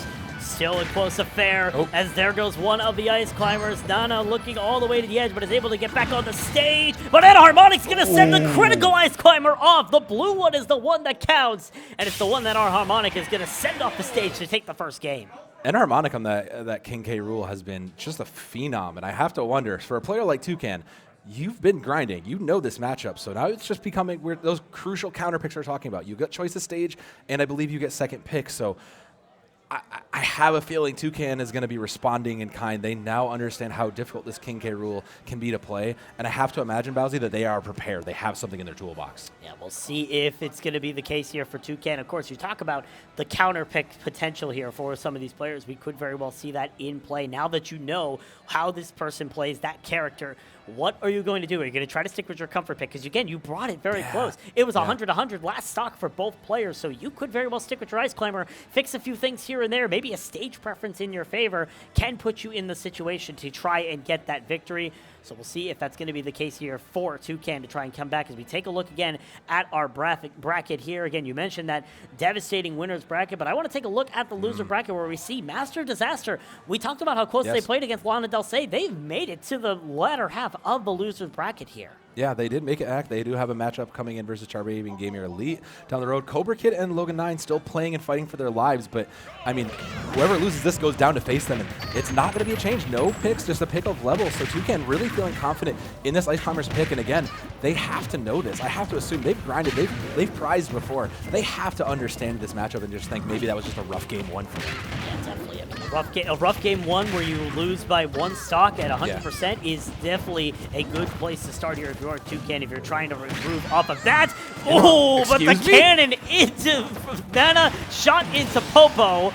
They'll get the revenge off of that. They're able to get rid of King K rule to get the first stock. And now this single Ice Climber is going to have to fend for themselves. They don't have that benefit of having two Ice Climbers in their favor. So it's going to be a difficult road for Toucan. Yeah, this is quite literally now at the bottom of the mountain. When you only have one, you lose a lot of those perks, and your ability becomes basically half as strong. So Enharmonic might try to capitalize on this, and I believe that's what they were trying to do earlier, was just basically saying, look, I don't think I can beat you in both, so I'm going to set myself up for success here by getting rid of one and playing for the long game. That's exactly what they're doing, just continuing racking up the damage. They can't do it the same way that they would hope to, but still, they are bringing Enharmonic up in the percentage. 98% for Enharmonic, and Toucan still has yet to lose a stock. I mean, Toucan this is the player we were expecting out of a Titan like Toucan. We expected them to be able to manage in these situations, and they've been managing very well on that 140 till that instant. I just happened to curse that, don't mind that. But Enharmonic's still now down, and I mean, they might be out quicker than you realize now. Keep track at home. That's the first caster curse of the night here, as now Toucan does not have stock advantage, but has so much percentage advantage. Make that a stock percentage as they take off one of Enharmonic. Yeah, and now Enharmonic, this is that tough matchup we were looking at on the winner's side. You still have a little bit of leeway here because even if you lose this, you go down to the losers bracket. This could very well be a finals matchup here that we see, 15, 20 minutes down the road. Definitely is potential as Toucan trying to make use of Enharmonic, trying to bait them out, trying to force them into these bad positions. Ooh. That is a bad position indeed. Just force straight off the map. There's your second one. I mean, but again, this is why Toucan just decided to run it back. Let's jump over to the losers bracket, though. Cobra picking up the GameACon versus Loganine's Link here. And again, I love it. I love this character selection. We're recognizing what our opponent's doing and how are we coming into this. A Donkey Kong is one of those ones, has a little bit more reach and a little bit more more stability on the ground play. Yeah, that's exactly what they're doing. They're just continually knocking Link off the edge. Yeah. They thought about it. They thought about going Yeah. for the spike, but did not want to risk it. They're going to be taking that first free stock easily here for Cobra. As Donkey Kong make him work. So much work, in fact. Wow. The percentage jumped up by 50%. That was nuts. Cobra has absolutely just kept themselves alive in here. And again, part of it is the matchup, right? You understand what you're doing. You understand Link wants to try to play in close, and Donkey Kong is a master at punishing those close fights. Yeah, you can see Cobra's just continually playing close, playing a little bit defensively now that they're at 83%, and any hit can soar them off the map. But Loganine is the one that has to try and play aggressive. They have to keep trying going into Cobra, but Cobra can just punish Here's the punch. it. Here's the punch. Oh! Goes for the punch right off the edge. Cobra making a statement here. We have not seen them, I believe, all streamer. If we have, it has not been. It was a long time ago, but they're making a statement here in this loser's bracket still off. We've definitely not seen them bring out this Donkey Kong before, and this is like a whole other player just stepped in a lot of ways. So kudos to them for that, because Donkey Kong is one of those characters that, again, you kind of need to understand how the matchup works, and they show that it does. No. Absolutely, that is dirty. Cobra just tried to take it up and just says, nope, I'm going to win.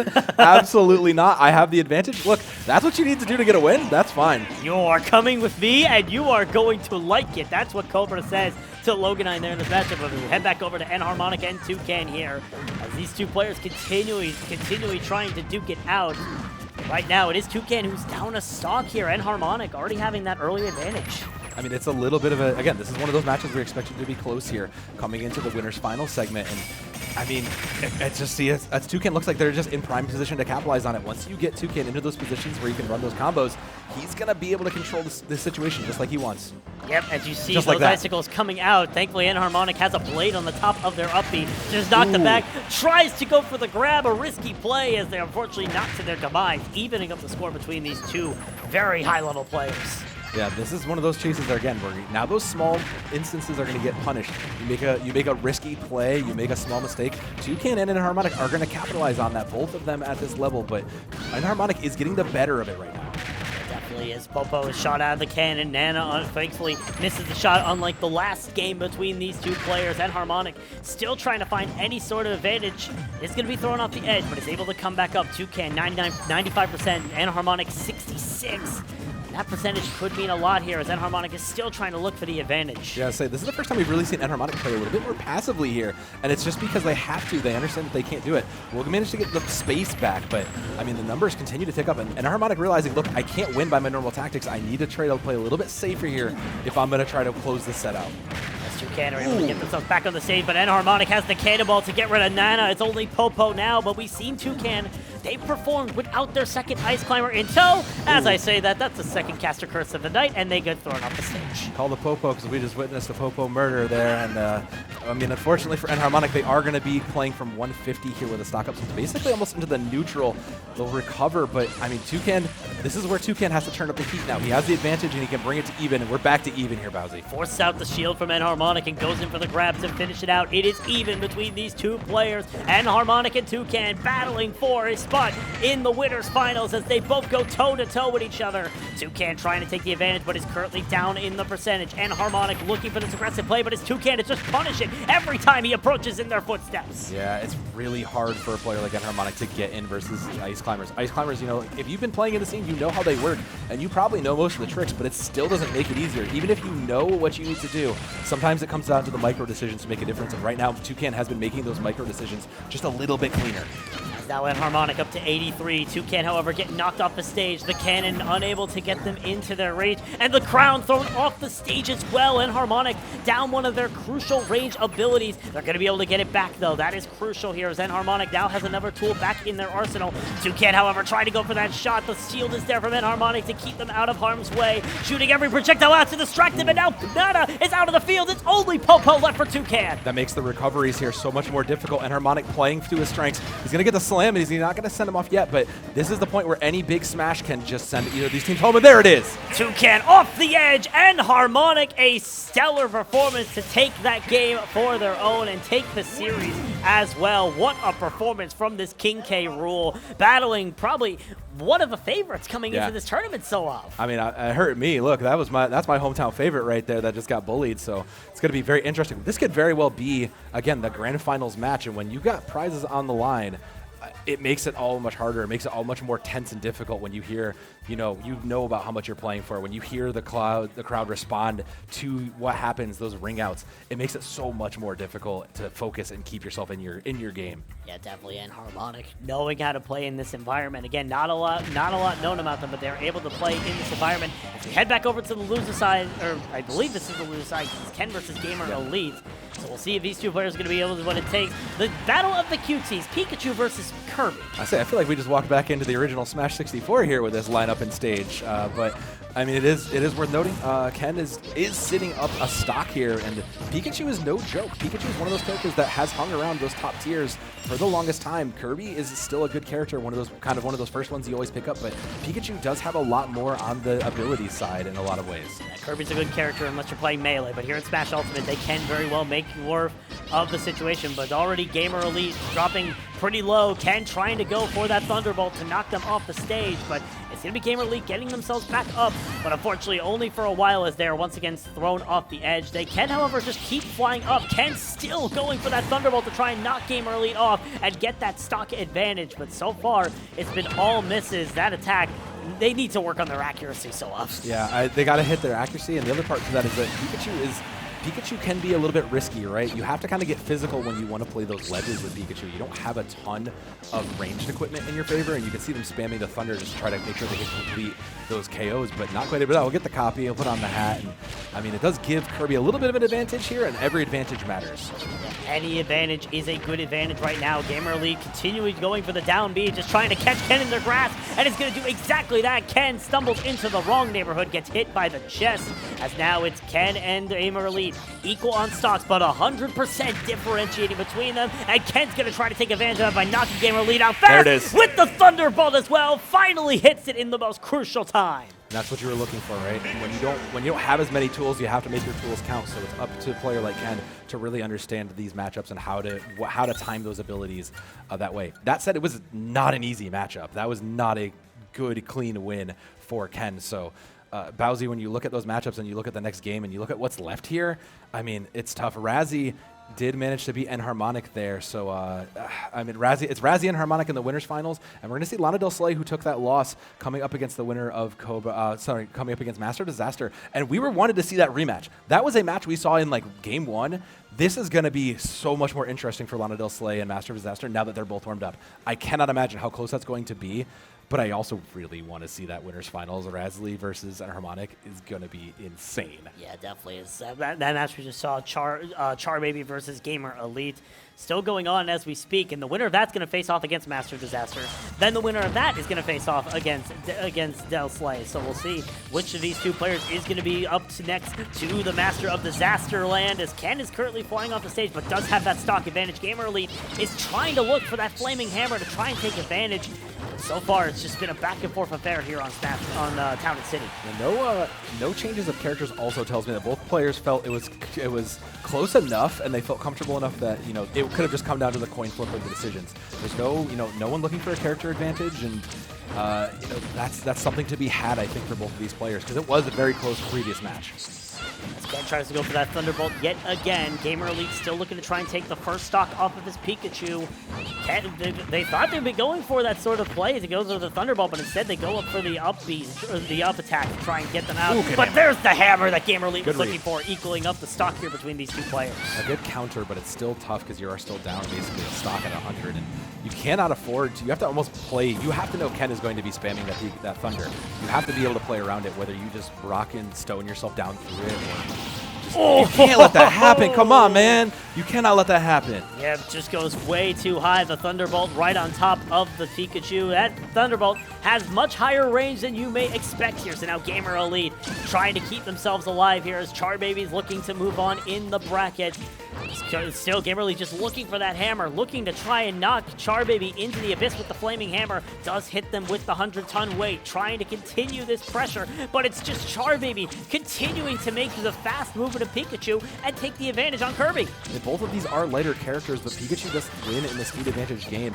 Once Pikachu gets those combos going and can get in some of those thunder abilities, it will balance out. But the numbers have balanced out a little bit here for Gamer Elite. They're getting up to 100, and again, just caught out by that thunder. You had to know that was coming. You've seen that match after match. You've seen that coming. You've got to make an adaptation. You got to either try to bait it, or you just gotta. You can't afford to get hit by that. That got you in a previous stock, and once that happens again, it's just too easy to be read. Yeah, definitely. And unfortunately, that is the end of Gamer Elite. It's going to be Charbaby moving on to face off against the Master of Disaster. It's going to be interesting to see if Master Disaster, again, being... And Harmonic also took the win over there. Wow, okay. Yeah, Harmonic taking the win, and Harmonic taking the win there. So it's going to be interesting to see how this goes on, because these players, again, are playing for as much as they can. And Master Disaster has been making that lower bracket run. As we take a look here quickly at that bracket, you can see Master Disaster lost that first game to Del Slay, but then has made their way all the way now to face off against Charbaby. So we'll see if Master Disaster is going to be able to continue this lower bracket run and try to get that in that rematch up against Del Slay. Toucan, meanwhile, is going to fall down to play Cobra Kid, and I mean, again, this is that point where we were kind of talking about, right? Like, all the top talent is here. We're coming into the top 4 contenders here. We're playing for prizes. There's money on the line here, in case you forgot. So now every single match is going to be so much more important, and it's tough. The pressure's on now. If we want to talk about, having all your lifelines are gone. If you're in the losers bracket, you are playing for your life here in Stamford, and it is so, you can feel it. I'm getting tense, and we're on the booth. We're just over here on the side. I'm already feeling tense for these players. Yeah, there's probably about 15 feet separating us from the first station on the stage, and we feel the pressure. It is building up here as we head into PS2 between Charbaby and Master of Disaster. Is the lower bracket run real? Do we see the rematch? That question answers with the start of this series. I have a fear for Ken, because this Mithra Pyra combo just has a little bit more mid-range than Pikachu really does. You're not going to be able to catch out some of those players with the PK Thunder like this. This Master Disaster really does understand how to get in and survive those ledges. You're not going to catch them out like you had in previous matches. Master Disaster trying to make use of that mid-range here with Mithra. Thunderball comes out and is unable to get the job done, but you can see Master Disaster taking advantage as much as they can, switching over to Pyra here to try and find the advantage in their favor, and just continually putting the damage in. That burning edge as well, just burning down Ken's health pool. It's just so much. Again, when Ken has to deal with these, you're kind of almost forced to play these close ranges, and you're not really able to close the gap. You can kind of push the tempo, but it's been really tough to kind of keep Master Disaster on their toes when they just kind of out-control your space here.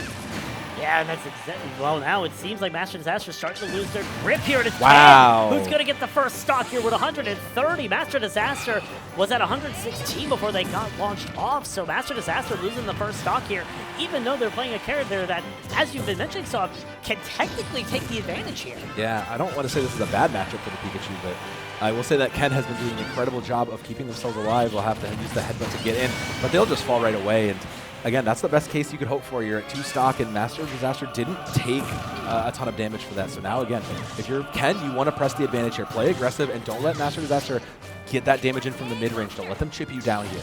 Yeah, you don't want to get caught in those combos if you're Ken. Unfortunately, that seems exactly what's happening right now. Master Disaster is making quick work of that percentage. Ken back up to 67, ellipsing Master Disaster's percentage.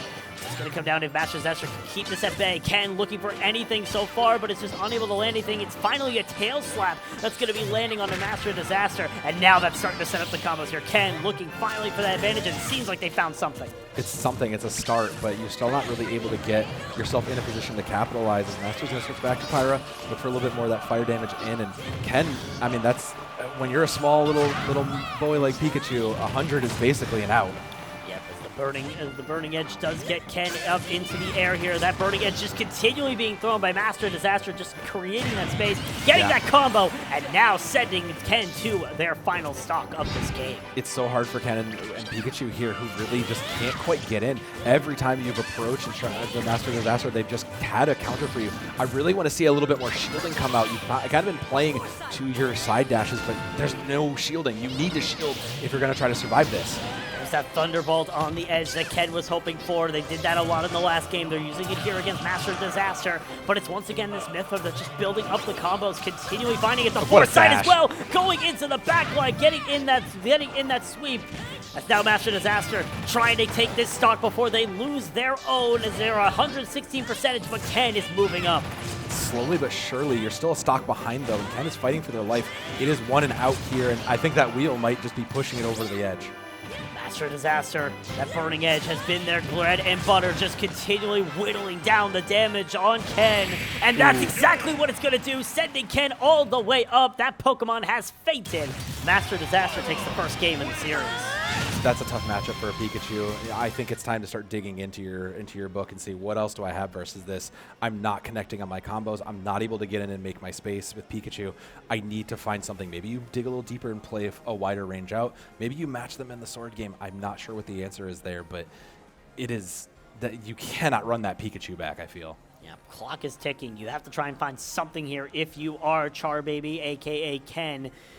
So we'll have to see if they're going to be trying to make those swaps here, trying to find out how to counter this Pyra and Mythra, because it has been a thorn in their side. It was a thorn in their side their last map, and yeah, based on your instruction, you can see that they're going to go back over to the Pikachu here on PS2. So it's a complete mirror on what we just saw. I mean, they must have faith in the level, is my guess then, because I'm not entirely sold on the Pikachu pick here, but maybe they have to know something they don't. You talked earlier about sometimes the comfort pick is all you can get, and honestly, if you made it this far on Pikachu and comfort picks, that's dang good. I knew somebody who one-trick young Link. It was their comfort pick for a long time. The only time they lost was when they picked Steve. Was when the enemy picked Steve and Master Disaster.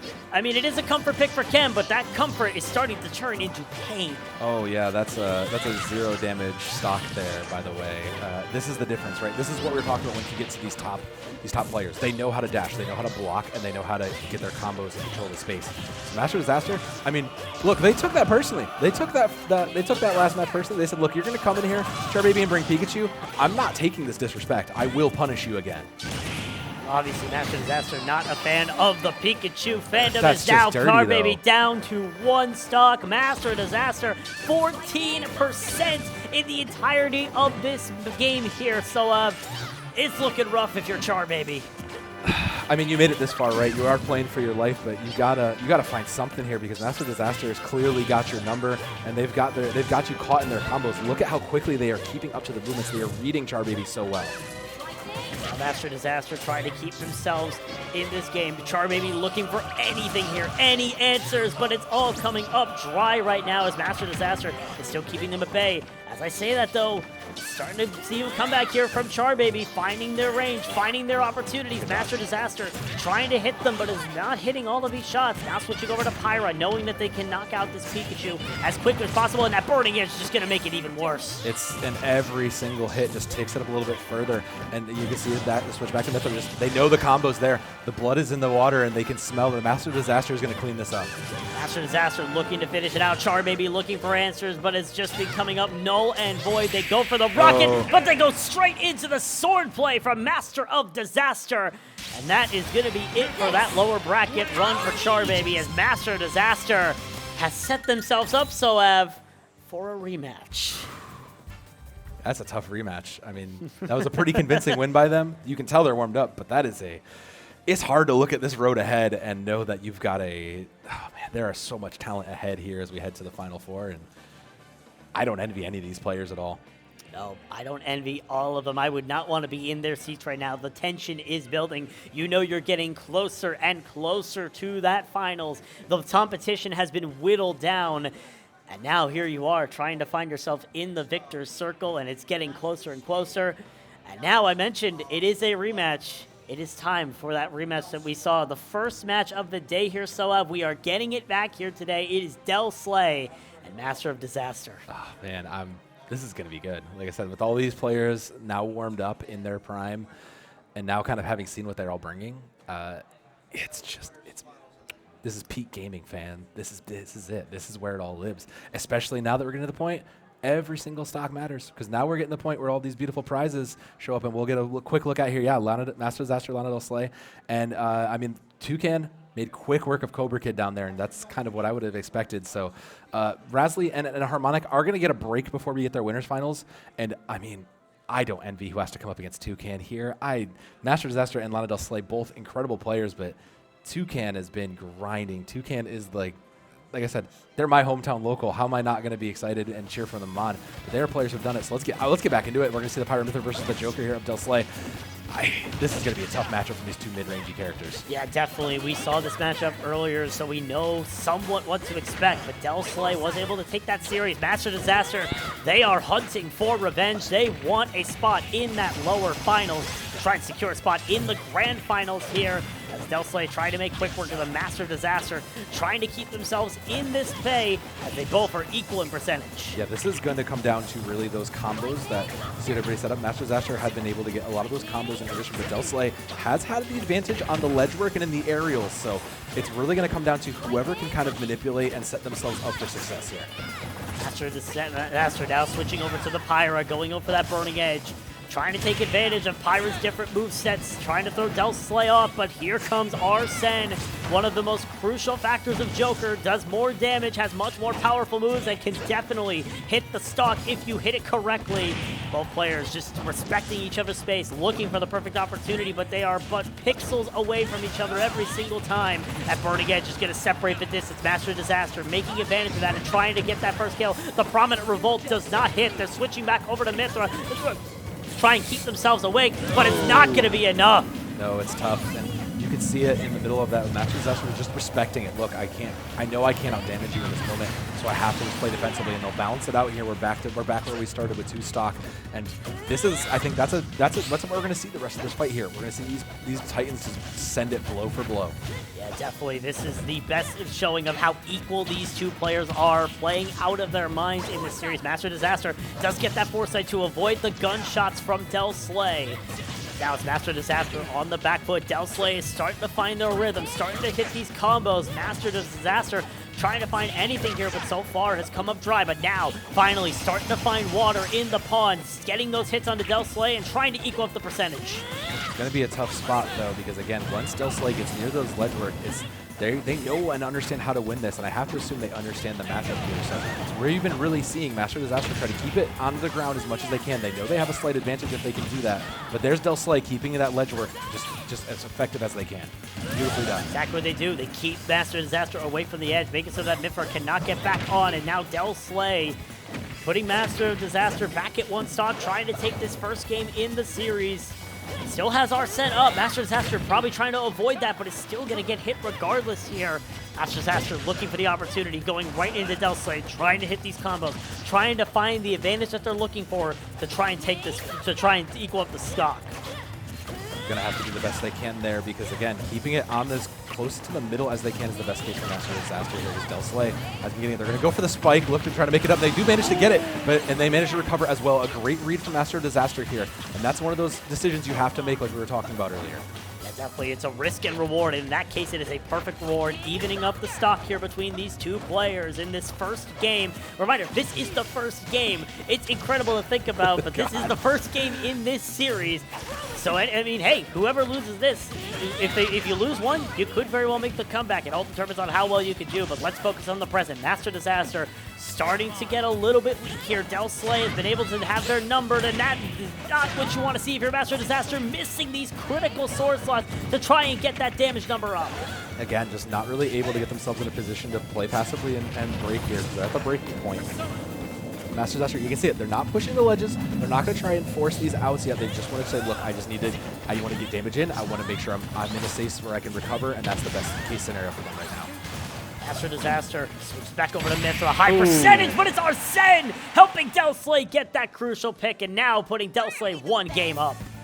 Again, this is a tough matchup. You know that Del Slay has just been running Joker uncontestedly. They feel strong enough that they can win most of these. So now comes that counter pick, and I have to say it. This is that point in the tournament where counter picking, whether it's level, whether it's characters, is going to be so important, especially because we don't really know what's too deep in most of these players' toolboxes. Are they going to dig in anything? No, they both feel confident enough. They're just going to lock it right away. They feel they can just win based on their #1 picks. Definitely. We'll see if these comfort picks are going to work into their favor here. Del Slay looking for a spot in the losers finals. Master Disaster doing the same, as it's 1 point favor here for Del Slay, trying to finish it out here and now. Master Disaster, though, they don't want any of it. They want to go to a game number 3, and they're already making quick work, trying to go aggressive here into Del Slay. I do like the aggressive take here. It's still early. You've tried to push yourselves into Del Slay's. You're pushing them out of comfort zones. That's how you force them to make these kind of critical errors to capitalize on it. Right now, Master Disaster is the one getting just juggled in the air. You've got to find an opening, and they're going to try to push the ledge work here. Del Slay trying to find these exploits in Master of Disaster's aggression, trying to find the advantage, but right now Master Disaster has seemed to have their numbers starting to get that percentage picked up, but Del Slay now has Arsene online, which again, powerful attacks, more potential to try and pick up that percentage, and you already see it here. Master Disaster starting to drop low, and Del Slay going for the aggressive plays is going to work it out. That's the problem. Del Slay understands how to get these spikes and how to keep the aerial work efficiently, and if you're Master Disaster, you have to know that's coming. This is where you kind of just can't, you almost have to wait till you can confirm the kill, right? You don't want to play and give them the chance. When you know you're taking a bunch of damage, when you're close enough to a smash point, you have to just say, look, I live in the center now. I don't need the space. I live in the center. You have to come to me and play that passively there. Morning Edge misses for Master Disaster, still trying to look for their first stock take of this game, as Del Slay is just continually taking advantage of this aggression that Master Disaster wants to take. Del Slay is just denying all the opportunity. Master Disaster, they're the master of denial right now. That's the best case you can do right now, is finally Del Slay comes over that 100 point. You can finally start to say, all right, I guess I can start to play for some smashes. I can start to play for ledge, but I don't really feel, even if you're comfortable, especially now that you're basically tied. Del Slay continuing to try and get it done. Pyra now pulled out here from Master Disaster, and not for long as they're knocked off the stage. Del Slay now at match point. 1 stock left for Master Disaster. Can they make the ultimate comeback? Well, that's a good start. They will manage to get one out, but you're still, what, a stock and a percentage behind at this point. Again, you just kind of need to play a little bit safer here. Your tournament life is on the line for Master Disaster. You can't afford to give Del Slay those ledges and those aerials. Once they get in the air, they've shown you time and time again, they will punish you and they will make sure you do not get back on. Del Slay looking for that opportunity to try and take advantage of that aggressive. Master Disaster still looking for the aggressive play. They try to knock Del Slay over to the edge. Del Slay just continually shielding, keeping themselves safe from all of these attacks that the Mithra is throwing at them. Perfect shield as well. That's going to give them an opportunity to try and get these critical attacks. And now Arsene is online as well, which means Del Slay is in the potential to try and take this here and now. I say they might actually push this and be a little bit more risky and just push it out. They know they have the damage advantage, so they might try to just take and try to bait out any easy picks they can get. But Master D is just, you know, they're just playing it safe. They're just going to try and play it as safe as they can. They know they can burn out the clock. Slay keeping that ledge guarded. It's unfortunately knocked back here by Master D. The Mithra still looking to try and get that second pick. Goes for that risky play, but is still able to recover. Del Slay does as well. Master Disaster trying to finish it out here. Del Slay going for that downward gun spiral, just trying to finish out the kills here. Del Slay in danger territory, 110%, but Master Disaster trying to get close. Uses that burning, uses that ability to get in and get that spike down. Yeah. Now equals up the score. That's the best case scenario for Master Disaster. You have to play yourself to your mids and just your assured smashes. Don't give Lana Del Slay a chance to really capitalize. And again, this is one of those moments. Just get the ledge save and just fight for your life, because you are already at 100. It is worst case scenario for you right now. Master Disaster trying to find any way to get into Del Slay's head with 0% on their board. It's still Del Slay in the advantage. 1 stock each, but it's 100 damage difference. Del Slay is starting to get some damage dealt into them as Master Disaster trying to equal this up, and it's starting to finally get these combos off that are crucial for their success. Del Slay is even playing a little bit more passive here. You can kind of see it. They're not making those forward aggressive jump plays. They're kind of just letting back in the aerials for now. But they're going to pop it, and they're going to go. No, there's a slam! No way! The ledge guard from Master of Disaster with the Arsene from Del Slay. It's not enough to get them back up, and that equals up the score to bring us to a decisive game number 3. So, wow. I don't think anybody had that on their bingo card. We're going to slam Final Destination. What an appropriate place to go here. I don't think anybody makes change. I think we just run this back. We've already proven this is a close match, and apparently we've all gentlemen's agreement to not pick Steve. So everybody wins here. Everybody wins. Everyone in the crowd wins as well, getting some entertaining Smash gameplay as well as we load in to the final game of this series. Winner goes to the losers finals. The loser goes home. It's all on the line between these two players. Delsley rocking a white coat this time on the Joker, as it's gonna be, we'll see if that color difference is gonna work in their favor here up against Master Disaster. Yeah, I think that's the sign that Lana Del Slay has decided to take off the metaphorical dark mask and play for their life here. And yeah, I mean, considering Master Disaster won on a considerably risky play, I think you have to realize now that Gamer has to respect game here right now, and you can see it. Master D, now that they've gotten their combos up, they're getting control of that central. They understand where they need to be. Master D continuing to try and take this aggression. Delsley has Arsene, however, you have to be careful about that if you are Master D. You're in the percentage advantage. You just got to play everything right here. But there's the Arsene abilities at the end. They're just putting so much pressure on Master D to just continue this aggression, but it's not working in their favor. Arsene, however, is about to go away. Master D, however, counter. keeping the play field open here. Delsley trying to find themselves advantage. They're going to be able to try and get it. You could tell they were hesitating, trying to maybe go for that ledge play. They decided the better of it. I think that is the correct decision here, as we'll get finally that ledge play. But Lana Del Slay doesn't even need to push it. They just, look, I'll put myself out there if I need to, but I think I got this. And it's up for Master D now to respond. Just keep it in the center, go for the full smash.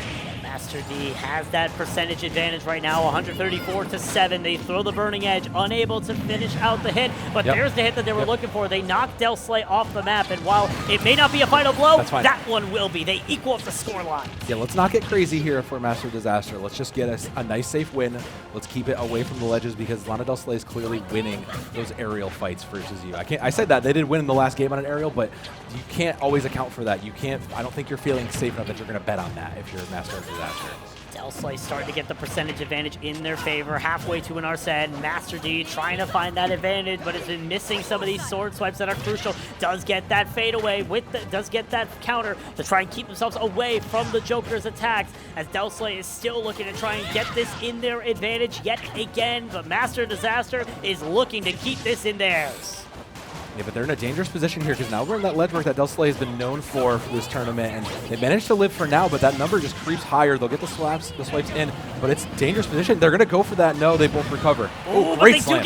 They do get the slam down. Now Del Slay off on the edge. They do have Arsene online, though, trying to take advantage of it, but they're forced to just shield for the majority of it. Master D is just making quick work of it, bringing that percentage up farther and farther, and now back in the advantage. Master D, one away from getting into the next round. I think Master D finally cracked the code here. The Joker is slowly crumbling, and now it's still at 100. You know, you're probably going to get this down to 0, but your positioning, I love this positioning so much better.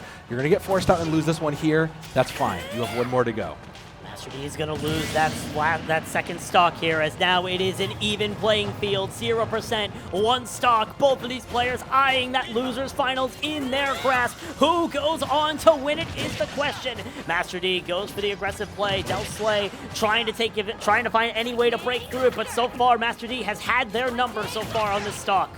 I really want to see Del Slay kind of bring this, keep the pressure out. They've been getting pressured. If they can bring this fight back out to the ledges, they stand a chance now that they give it out, now that they're online. Arsene is back. Del Slay has the opportunities to take advantage. They are able to knock Master D a little bit, and now is starting to take advantage of that aggression, starting to take the percentage up, 79-58. It's so Great close. read. Del Slay knocks them off the map. Master D trying to get back up, but it's Del Slay trying to ledge guard, and that's gonna be it! The revenge will not happen. Someone call Batman, because the Joker's running rampant, and it's Del Slay pulling the strings.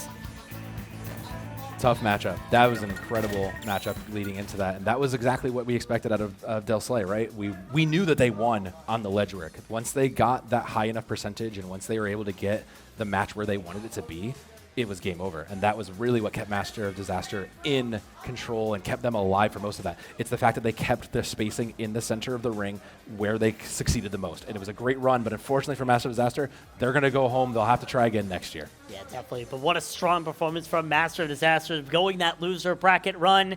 But unfortunately, the rematch just was what did them in. But they made it close. They made it close. It was super close. They got the game. They were looking to try and make that reverse comeback.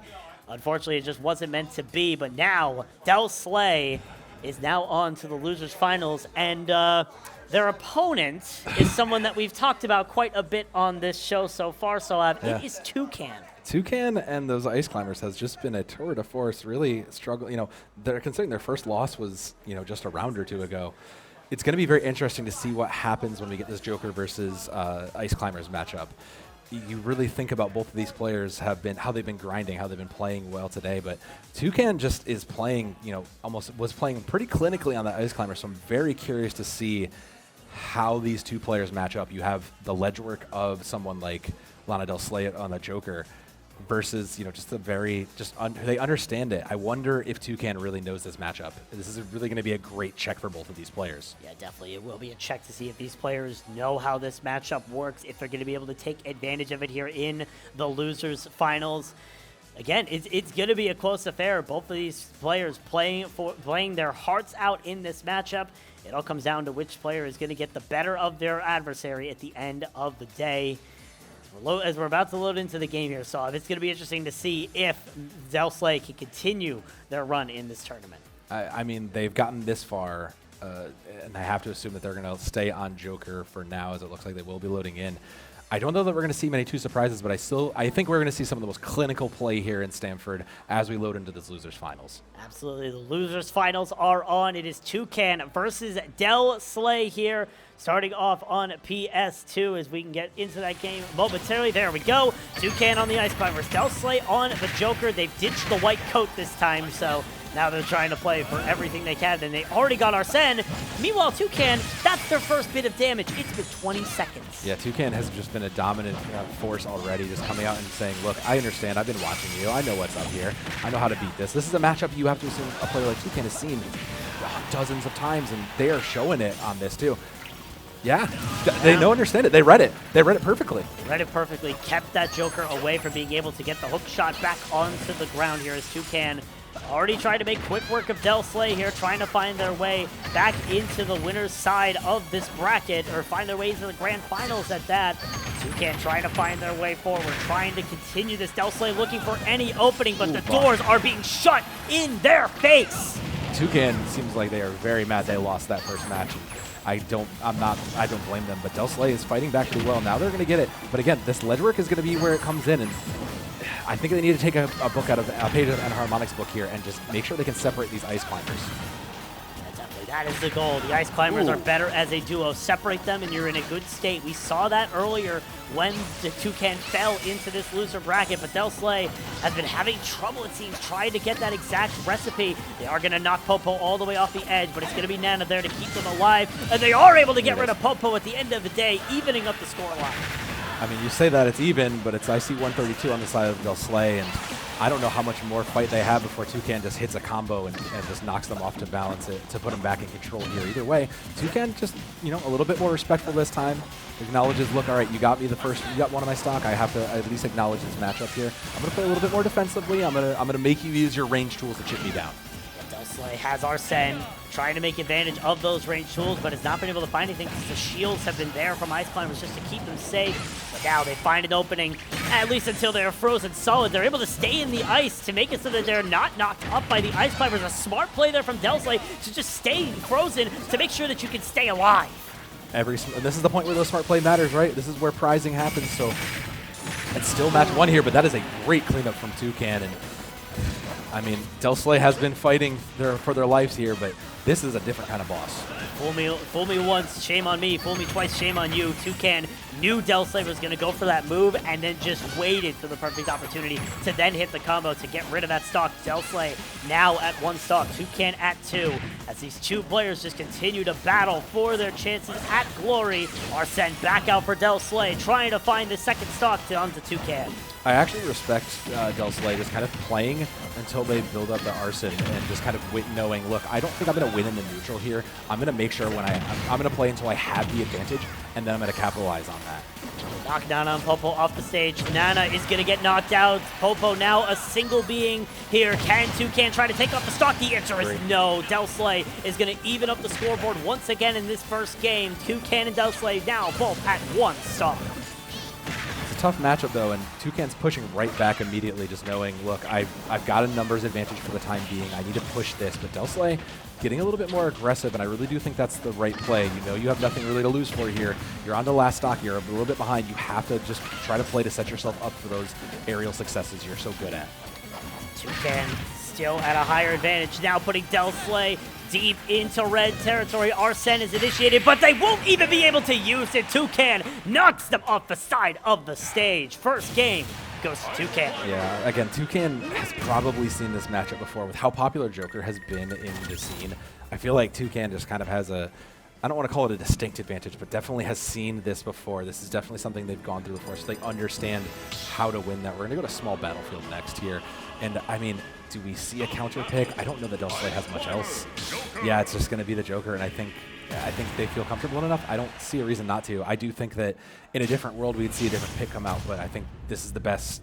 Delslay just feels this is the best choice.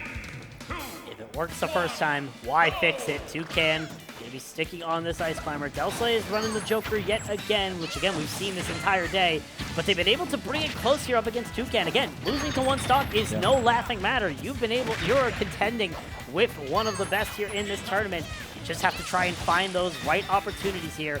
But it seems like small battlefield, you probably can use those platforms to your advantage. I actually do think I like small battlefield a lot more for this pick for the Joker. Considering you are good at aerials, considering you know how to get your smashes up, the less space your opponent has to kind of recover on, and the more time they spend in the air, the better you can play itself. But again, Toucan just understands the matchup, so they're going to try to push him and just say, look, you know what, I think I can win in the aerial. I'm gonna bait you into it. Look at how close he's playing to the edge. Delslay looking to try and take advantage of this, but the Ice Climber just continuing making space and then going in for the aggressive plays. Toucan still trying to burn down at Delslay. Now that Arsene is gone as well, Delslay does not have the advantage that they hoped to have had, and they're not even going to have any advantage anymore. They're down a stock. There's, again, just a little bit of that control. You mentioned it. Just Toucan just making sure that they understand and are playing the fights where they want them, and it's working in their favor. And the more they can continue to counter into these Joker attacks, there's just better for them. Yeah, not even gonna attempt the aerial work. Just knows that I don't win there. Toucan's trying to keep themselves in this. Delslay has Arsene in their pocket now, trying to take advantage of it. They knock the Ice Climbers off. They're able to get right back up. Do they take advantage? No, they're unable to get any sort of advantage there, as Toucan still sitting heavy, still sitting pretty on 3 stocks, and is still taking work at Delslay. But as I say that, they've lost Nana. That's one, and the second one will likely be soon to follow as we teeter over to 150, but I'd still not really feeling comfortable. Toucan is just playing aggressive, and it just knows they have nothing to lose here. Look, I'm on basically death's door. Let's just get what advantage. Let's just set myself up for an advantage in the later fights. Oh, what a bait from Delslay, going off the edge and then taking the grapple. Toucan unable to get that spike. So now Delslay evens up the stock line. Can they even up the percentage? It's 88% in their disadvantage, as Toucan is just continually putting the pressure on Delslay, not allowing them any real estate. It's a housing crisis out here because no real estate is available for Delslay. No, nothing. And considering Toucan knows that they can just win, again, they don't need to play the legwork here. Their characters are not good for that. They'll just win by just getting a straight up KO, and now we're on to stock point here. Stock point here for Toucan, trying to get this game in their favor yet again. Delslay still looking for the advantage as Nana's running all the way back to Popo, who was separated on the other side of the map. Again, those Ice Climbers, they're better together, and that is exactly what Toucan has illustrated here. 2 is better than 1. Delslay trying to separate them, has Arsene almost up, can take advantage of that if necessary as they go in for the rush, but Toucan is just dodging every attack that's thrown their way. Yeah, Delslay just really can't get them to, you're looking for like a combo opener and can't quite get it. There's finally a kick to push him towards the ledge, and is finally going to get it. This is the point where Delslay really succeeds, but couldn't quite capitalize it. Toucan just knows, look, I don't win. I'm going to try and play it as safe as I can. I want to be on this stage. I want to fight the groundwork. Delslay looking to try and get anything here, but Toucan is just knocking them out of the stratosphere here. Toucan just not allowing them any sort of stability, as we have a low battery warning on screen. That may not matter because Toucan is still taking the advantage. Delslay just finding anything here, not able to find anything in their sights. But still, that's going to be it. Delslay unable to deal with Popo, and now Toucan up 2-0. That's a tough place to be in, and again, if you're Delslay, I kind of have to wonder what else do you have in your bag? Do you have anything? Because right now, you are not able to get these ice climbers into a different position. You're not able to get yourself into a place where you can win where you win. You're not able to keep the game aerial. So that's the roughest spot to be in. And it looks like we will be coming into our winners finals game. And I don't feel good. This is going to be an interesting game. So this is likely where we're going to see, this could even be a rematch of the finals here, Bowsy. This is going to be a great, just insane matchup here. Yeah, definitely. It could very well be we could very well be on our hands for a rematch here. It's definitely going to be interesting to see how this winter finals plays out. After this, it is the third place matchup, so we'll see who's going to be going on to the grand finals, because that still is to play for here, Soab. So it's going to be interesting, especially as this bracket starts whittling down, competitors falling left and right. We are down now to just 3. And you know what those 3 are playing for, Bowsy? Some of the incredible swag, the $2,500 worth of stuff from Razer. This incredible, I can't even believe it. Like, yeah, I mean, all these 3 guys, I want that. I want that. I want all that. I would enter this. I'm not nearly as good for that as they are, but they are playing for some incredible swag and the title of the King of Smash here at GameACon. Yeah, you definitely want not just the bragging rights, not just the glory, but the prizes as well here if you are one of these players. It's all going to come down to this. These players are starting to really get amped up here, Soab, and it's all going to come down to how well they can do as we take a look at your winners, finalists currently on the stage. It's going to be interesting to see, especially considering we haven't seen one of them all day, and that's Razly. Yeah, Razly was one of those players we were talking about here.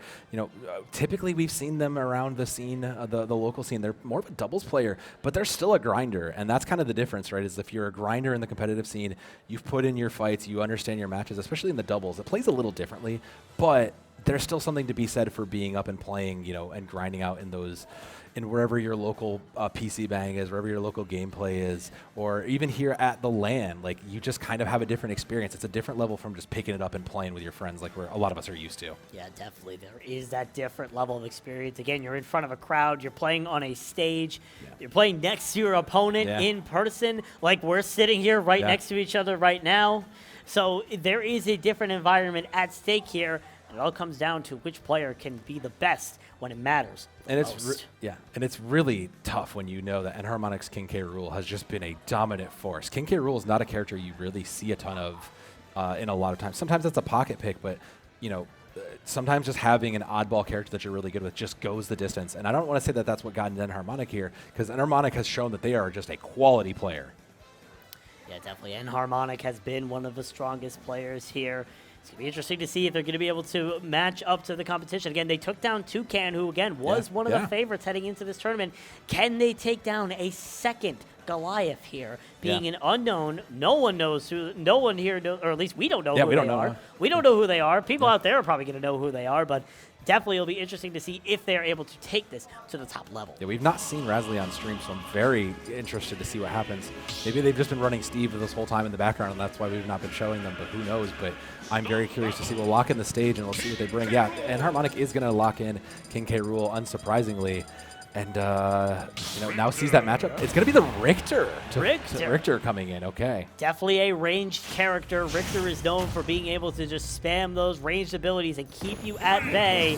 When you're a King K. Rool, that can be devastating because King K. Rool profits in the close game. Yeah, and I'm very curious to see how Enharmonic does this, because Enharmonic has been playing very aggressively, so now we're going to see how they poke a little bit more, how they kind of set themselves up for those close range advantages. Because like you said, once King K. Rool gets in close, they will have the advantage. But right now, Razly has been fighting back and trying to get. Now we're finally starting to get that poke back. Razly is starting to try and get that poke, but it's still Enharmonic who's still able to keep bay with them right now, continuing to make this King K. Rool work when it matters the most. But again, those ranged abilities that Richter has, just keeping King K. Rool at bay, that is their job, and that's exactly what they're doing here. And this is exactly the thing when you talk about the people who have grinded, who have played, I'm sure Razly has seen this matchup before. Maybe you haven't played it with Enharmonic here, but you've seen, the K. Rool matchup. You understand what you need to do, and that's why it took him a minute. He almost waited Razly to make the pick just to kind of see, all right, what am I up against here? I want to make sure I have a slight advantage, and right now they've given themselves that character advantage. See if this Richter is going to continue working here. It still is even. No stocks taken by either single character. Enharmonic is the closest, however, to falling here as Razli is just making good work, just continually ledge guarding. Oh. Holy water after cross, after holy water, after cross. Literally, it's just a spam fest, and that is what Richter specializes in, and that's how they're going to take advantage of this matchup. Yeah, and Harmonic just has not been able. There's no space. I mean, the man can't even stay in the ledge. Like, that's just where it is. He gets a ledge. He maybe gets back on, but he has not been able to buy a single piece of real estate here. There is no real estate available until they're able to get to the center of the stage, and they knock Razli up to the ceiling. And looking at Harmonic's damage, 185. It's going to be a difficult road, but can they try to keep the stock as long as possible to try and pressure out Razli? That's the advantage to a bigger, heavier character, right? Is you can live until 200, you can survive a little bit more. So, and Harmonic clearly knows that, like, look, I've hit 150, I'm still fine, I can still play a little bit safe, but now you can see them, they're playing much more passively and trying to bait in something that they can combo off of. 200 damage for Enharmonic. I believe that's the highest we've seen on stream thus far, and that is the highest kill we've seen on stream thus far. Razli going all the way up to the skybox to get rid of Enharmonic to equal up the stocks here, but Enharmonic still has that damage advantage, not having the range advantage. However, it's just Razli knocking them off the stage at every given opportunity. It's the best. That's the only way they're going to win this, right? King K. Rool doesn't have a ton of recovery options. You have a few, but it's your best way to keep this down. And again, this is that advantage to a ranged player like this Richter here. Then Enharmonic's not going to give up. They're finally getting the space back. There's the throw. Yeah, they're just going to go ahead and just make sure they get as much damage in when they're in range as possible. Yeah, you can also see Enharmonic is always playing toward the center of the stage until they see an opportunity to go on the ledges, because they know if they go to that ledge, they are in danger, because Razli can just continue throwing that holy water, continue throwing the axis, the cross, just continually cycle those through until Enharmonic is able to get to their backline and send them off the edge. Yeah, again, so it's just the heft, this chonky boy of King K. Rool here, is just be able to survive a little bit more. He knows he doesn't have to give up. You know, he can give up space. He can take a couple hits without getting totally sent off. And the Richter pick looked good on paper here, and I do think it looks good. But there, I say that, but then Enharmonic decides they are just going to win instead. The spike down onto Richter. Enharmonic says, "Get out of my stage," and gets the victory here in that first game. That's how you send a statement. Yeah, that is a statement to be made, considering that was a counter pick. That was a direct counter pick to just say, no, I don't want to deny this King K. Rool. And he just said, forget your counter pick. I'm here to win. I'm here to go on and play in the grand finals. I want a prize here. Yeah, definitely. They want the prize here. They want to make it work in their favor. So we'll see if they're going to be able to do exactly that there. And it might also come down to the stage pick here for these players, because stage pick could be anything, could be everything. Yeah, this is, we kind of joked a little bit earlier and talked about the counter pick, but now we're at the point, once you're in these last levels, stage pick really does matter. It really does make a difference. It will be Pokemon Stadium.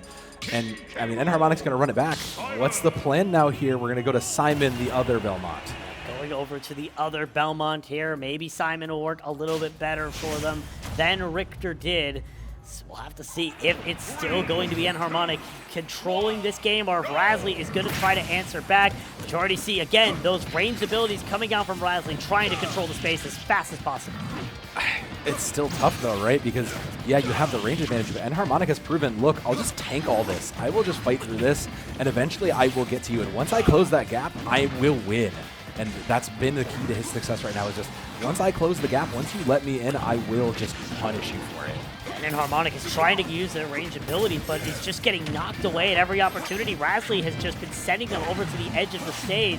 And for Enharmonic, you want to try to stay toward the middle, but you're constantly getting at the edges. And now you still have these abilities coming out from Razli that's just keeping you away. You're at 134 damage, and it's been a minute. Oh, there it is, that smash. That was a beautiful setup, a beautiful read from Razli. And again, that's the problem, is once you get near those edges, we talked about this in the previous matchup of Lana Del Slay, once you get near those edges as a bigger character, you just don't really have the resources to continue to fight, so you have to play it close to the center. And Enharmonic already just been, excuse me? I was just about to say, already taking a bunch of damage, but Razli is fighting back with a vengeance now. Razli is mad, and you can tell it. They pulled out the Simon. They knew that they were going to be coming into this with a better chance if they decided to choose Simon over Richter. And Enharmonic is feeling the brute force of it. Not even allowed to play on the stage. They were completely comboed up with the whip shot. And now they're facing into a tie situation. Razly 1 stock away from being able to do it, trying to get that perfect 3 stock in the winner's finals here, Soa. I mean, that's a statement to make, especially when you look at down the road. The loser is going to have to play against Toucan, and that is not a fight you want to have to go up against. So, I mean, everything is on the line for these players right now, and Enharmonic finally showing a little bit of life, pushing back here. You know, just they're firmly grounded in the center of that Pokeball, and I like that. That's the best place for them to really capitalize on this. You don't need to get to 200 before you'll beat this Belmont, so it's the best place. I say that, but then Razly goes for it again. Whip shot on the top, and King K. Rool flies into the billboard in the back. Razly's tied up this series, so it's getting dangerous. I mean, look, it was the first. It's just kind of figuring out what your counter pick is sometimes, right? Sometimes you make a counter pick. Well, all right, well, that didn't work. I didn't quite get there. Let's go back in and just rework it. But thankfully, this is why you play best of 3, so you can figure out what needs to work and what changes need to be made in the moment. And I don't think Enharmonic changes here. I feel like Enharmonic is just going to stay in the King K. Rool. They're too good at it. It's probably their best character. But, I mean, the Belmont Simon worked. Like, there's no reason to change anything. We know exactly how it is. The problem is what does the King K. Rool do here now? What does Enharmonic do to kind of balance this out? Because you got pretty hard bullied after taking a pretty convincing round 1, and now you need to adjust your play and play a little bit more passively to kind of give yourself a fighting chance. So Enharmonic trying to find that advantage, but once again, it's just Razly all the time, just continuing to deny that space until Enharmonic comes on the edge, throws it up into the air, going for that extra damage with the grab. Enharmonic still trying to close the gap, but it's just Razly running away at every opportunity, knowing the second that K. Rool faces them, they are in a world of hurt, and every opportunity to keep them away is another opportunity to secure another hit. And then Enharmonic has been a little bit more aggressive with their approaches. You can kind of see it now. We're going in for the Enharmonic was faking the slam there, but couldn't quite get it. Yeah, I mean, this is the worst case scenario for Enharmonic right now. They have to try and find something. 147 damage to the name, the Holy Water, the Axe, and the Chain all at once. Maybe throwing the kitchen sink there as Razly takes the first stock of this game. And Enharmonic still looking for anything here, but it's just not finding anything. In fact, they're not even finding their crown. It's Razly's now. Nope, I am the king now. I am in charge here, and Razly has made that statement very clear going into this. And I mean, Enharmonic has been trying, but it's tough now that the crown has been stolen. Enharmonic looking for anything here, So trying to get into Razly's face. He's able to do exactly that. Knocks them away with the crown as well. Gonna go for the spike. Unable to knock them down, but is still gonna be able to get that stock and even up the score. It's the first real time we've seen Enharmonic make a move like that, and it's one of those, you know, again, those micro decisions. I need to make the pick here. I need to get myself in a position to balance this out. And sometimes you have to take those gambles like we've talked about, but you're in a point where gambling is very risky here, Bowsy. Gambles may not pay off all the time. Enharmonic trying to find the gambler's luck, but so far is finding no luck. They're just continually getting denied any real estate on this stage. It is Razly's stage, and you're just living in it right now. Pay the rent or pay the price. This is the worst case scenario because this Simon just has all the tools to keep you off the ledge. He still has the crown too. He still has the crown. Yeah, he's just gonna grind this out. There's nothing you can do. Enharmonic goes in again, but it's done. Like we're just watching Razly farm this right now. It's over. Razly is currently playing more Farm Merge Valley than they are Smash Brothers right now, just continually farming Enharmonic to no end. 200 damage for Enharmonic. Razly is basically just one surefire away from being able to secure this kill, but Enharmonic is coming back, starting to build up the damage. Razly starting to get a little sloppy, and as I say that, it's Enharmonic facing our screens. I mean, it's up to Enharmonic now because Enharmonic just has already shown us that once they get near the ledge and once they get pushed out, Razly will just punish you to death, literally, for that. So you can see how Enharmonic is just trying to position towards the center, not taking too many risks to try to do any ledge work, not trying to worry about aerials, just trying to keep themselves safe in the center. That's the best key to success here.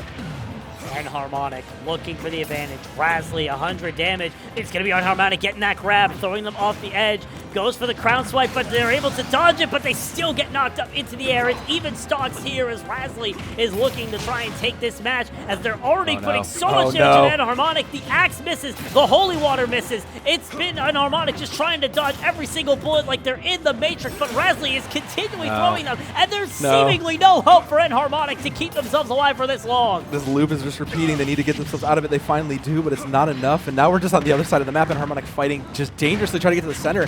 gets them back in. They get a combo in. Can they close it out here? No, they go for the play, but they give it up here. And it's now crunch time for Enharmonic. They cannot afford to get out of this center Pokeball. And you can hit, the crowd is starting to get hyped up. They're seeing these plays, knowing that it's one switch away from being able to turn in the opposite direction. Enharmonic going for the dash, misses a hit, gets hit by the Holy Water and the cross, as it's just Razlie all the time. Enharmonic comes back up 200 damage, but it's not enough to sacrifice. It's the whip, as it's Razlie going now to match point. A great showing from Enharmonic, but unfortunately just that's the matchup. Like, that's a character matchup that you just can't necessarily win. In the business, we call that necessarily, we don't always call that this, but it's losing on character select. But it's one of those cases where if you are a one trick, if you don't have a deeper pocket than this is where you start to just see the walls close in on you. And we're just going to lock it again, yeah. And let's be real here, Bowsy. We just saw how this plays out. We understand now what Razlie needs to do to win, and that's just keep this King K. Rool out of the center and keep him as close to the edge as he can. He has the tools to win it. Razlie's done it here. One more for match point. One more for Razlie to get to our grand finals. Enharmonic looking to try and bring us to a decisive Game 5 here on Smashville. But already, again, it's just Razlie controlling the space with every given opportunity. Enharmonic still has no real estate. They owe a loan to Tom Nook, and they're not willing to pay it. This is the, we were talking a little bit about Razlie being a doubles player primarily and working in that team environment, grinding out those doubles vocals. And this is kind of one of those things where it benefits you, right? You have to be more flexible. If your partner can't make those changes, you're going to have to make those changes. And it's shown that Razlie has learned and grown from that doubles play here in this singles event. Enharmonic looking for any sort of advantage as Razlie just continues to make this space their own. The crown now in their hands. It's still the axe throws. It's just all of the space control from Razlie all of the time. Hitting Enharmonic with the crown to try and knock them off the map, but it's the axe that's going to cut their stock loose. It's just, it's the same story over and over again, Bowsy, is once Enharmonic just loses that center positioning control, it just becomes Razlie. Here we are again, just Razlie just will absolutely use those tools in their toolbox to make sure it is impossible to get any sort of space back on the map here. Enharmonic looking for anything here, but again, the space is just all denied. They try to go for the counter, but Razlie throws nothing at them, except maybe the crown there, but they're able to shield against that. The cross, the crown, the axe, everything is being thrown here by Razlie, and Enharmonic is facing every single one with as much brute force as you can, but you can only take so much. I hate to be dissonant here, but this is a tough spot for Enharmonic to be in. They get one. That's a good smash. You had not much to lose there on that play, but you're still down a bit. And I mean, it's going to take a very dominant showing from Enharmonic to show that they can win this major event. Enharmonic looking to try and make the ultimate comeback here after going down to one stock so early. Razlie trying to go for that cheeky play to try and get them off the stage early, but it's still Enharmonic trying to find the advantage. Their crown no longer in their possession as it's Razlie throwing them right off the edge and continuing to cycle out these abilities to keep them out of their space. It's just Razlie continuing to do this, and Enharmonic is still looking for an opening. Yeah, I really hate diminishing Enharmonic's play here, but Razlie just continues once again. Now they're in the space, now they've got them on the ledge, and this is where Razlie has shown time and time again. And one more time, you'll see it go out, and Razlie just, they just made it look easy. They just made it look like it was just their textbook play. Razlie now secures a spot in the grand finals here for the PlayEX Super Smash Bros. Tournament at GameACon East 2024. And that's going to be rough for Enharmonic there, Soab, being so good throughout the majority of his tournament, making it to that winner's finals, but losing to a counter pick that difficult. So here's my fear, right, is that while that match was going on, Toucan was sitting and watching and making sure they were following along. They're doing their homework to make sure they play. We just saw how easily Razlie just dismantled that, and I have to assume that Toucan is thinking the same things. I wouldn't be shocked if we see them even step off of Ice Climbers just to do so, because you just saw a very clinical takedown of that King K. Rool character. The potential is there for Toucan to turn this in their favor here. We'll have to see if they're going to be able to do exactly that, as they are now heading up to the third place match. The winner of this match does go on to the grand finals. The loser will have to settle for a third place, which is not that That's bad. so of a terrible. feat. I mean, I can't believe it. Yeah, it's not. I mean, that's not bad of a feat. 16 players, you finished third. That's something that you can say to all your friends. I finished third in a Super Smash Bros. Tournament of 16 people. So Not even. I finished third, and also I got some sweet Razor swag. Like, that's fine, too. Looks like we got the first match coming in here. It's going to be the K-Rool versus the Ice Climbers. And, I mean, I don't think anybody expected anything different, but what I do think is that Toucan already has the playbook for how to close this out written for them. They've been listening to us. They've been doing their homework. I probably saw them sketching on their notepad earlier. Toucan knows how to play this game, and they're going to try to play it to their prime potential. But Enharmonic is still seeking this space for their own. Still Enharmonic losing that going all the way to the ledge. Toucan trying to keep them there as they know that ledge is not where Enharmonic plays their best. And it's just been the ledge game here. Toucan sending King K. Rool over the ledge and trying to keep them there. Oh, the ice off the edge! Enharmonic barely able to save themselves from certain doom. Yeah, and it's not, it's no Richter and it's no Simon, but it's a pretty decent impression. And Enharmonic is going to be the one to come out on top there. They recognize that, look, I already took a hard loss, and I can't afford this to happen again.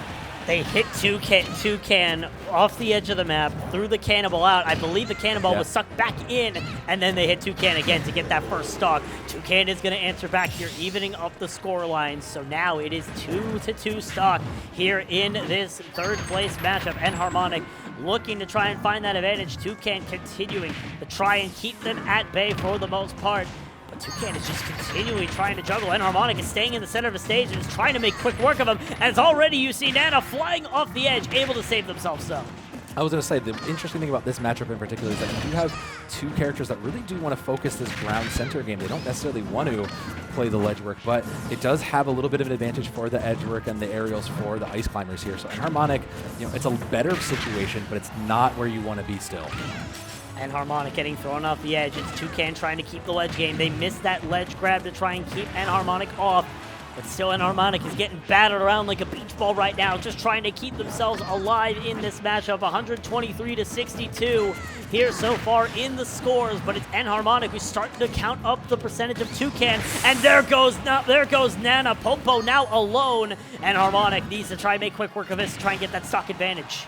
That's half the work done, but it's still not enough. You should be able to fight back through this, but you still have work to do. Your Toucan's only barely just creeping over to 100 now. You still have to get the slam, and that's going to be enough to do it. So now with a slight advantage to Enharmonic, you know what? This is still, the pressure's on for Toucan here.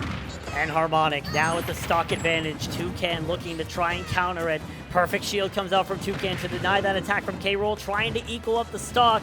But it's still Enharmonic just playing this game perfectly. Even though we saw them struggle against Richter on the ledges, they've been able to pretty much get uncontested on these ledges here. Toucan just not able to get that contest, but now is able to equal up the score. That was about as expected. So now here on one stock, it's still pretty close to neutral. So it's really going to come down to who can better get control of these spaces. If Toucan can continue to set up these combos like they're doing right now, it's great. But Enharmonic has been countering very well, so it's still pretty up in the air in this game one. Yeah, but now Toucan has the combo in their favor, starting to rack up the damage here. Enharmonic trying to counter, splits off the two Ice Climbers, but is unfortunately knocked out by Toucan. That combo not going to be used here as Toucan is looking to try and finish it out, but Enharmonic is still in this game and is still kicking as best as they can to try and keep this in their favor. Still back and forth, Toucan knocking Enharmonic away as the damage numbers continue to knock up. Nana's now out of the picture as it's only Popo versus King K. Rool. And this makes it infinitely more difficult now for Toucan, who is behind in the numbers game. So you can see them, they're trying to find approaches, they're trying to find errors to capitalize on, but they have to play more passively. You see that shield coming up a lot more now on the side of Toucan. He knows he can't afford to give this up. Match point is on the line, and there it is! That's it! Enharmonic hits the side air and will knock Toucan off and take the first point here in our Losers Grand Finals. Very good performance from Enharmonic, especially after coming off a pretty devastating loss, we would say. Yeah, and that was like I said, that loss was only devastating in the sense that the characters really made the difference here. So now my question is, does Toucan have something to bring this up and counter this and change this? You already saw a very clinical takedown of this King K. Rool.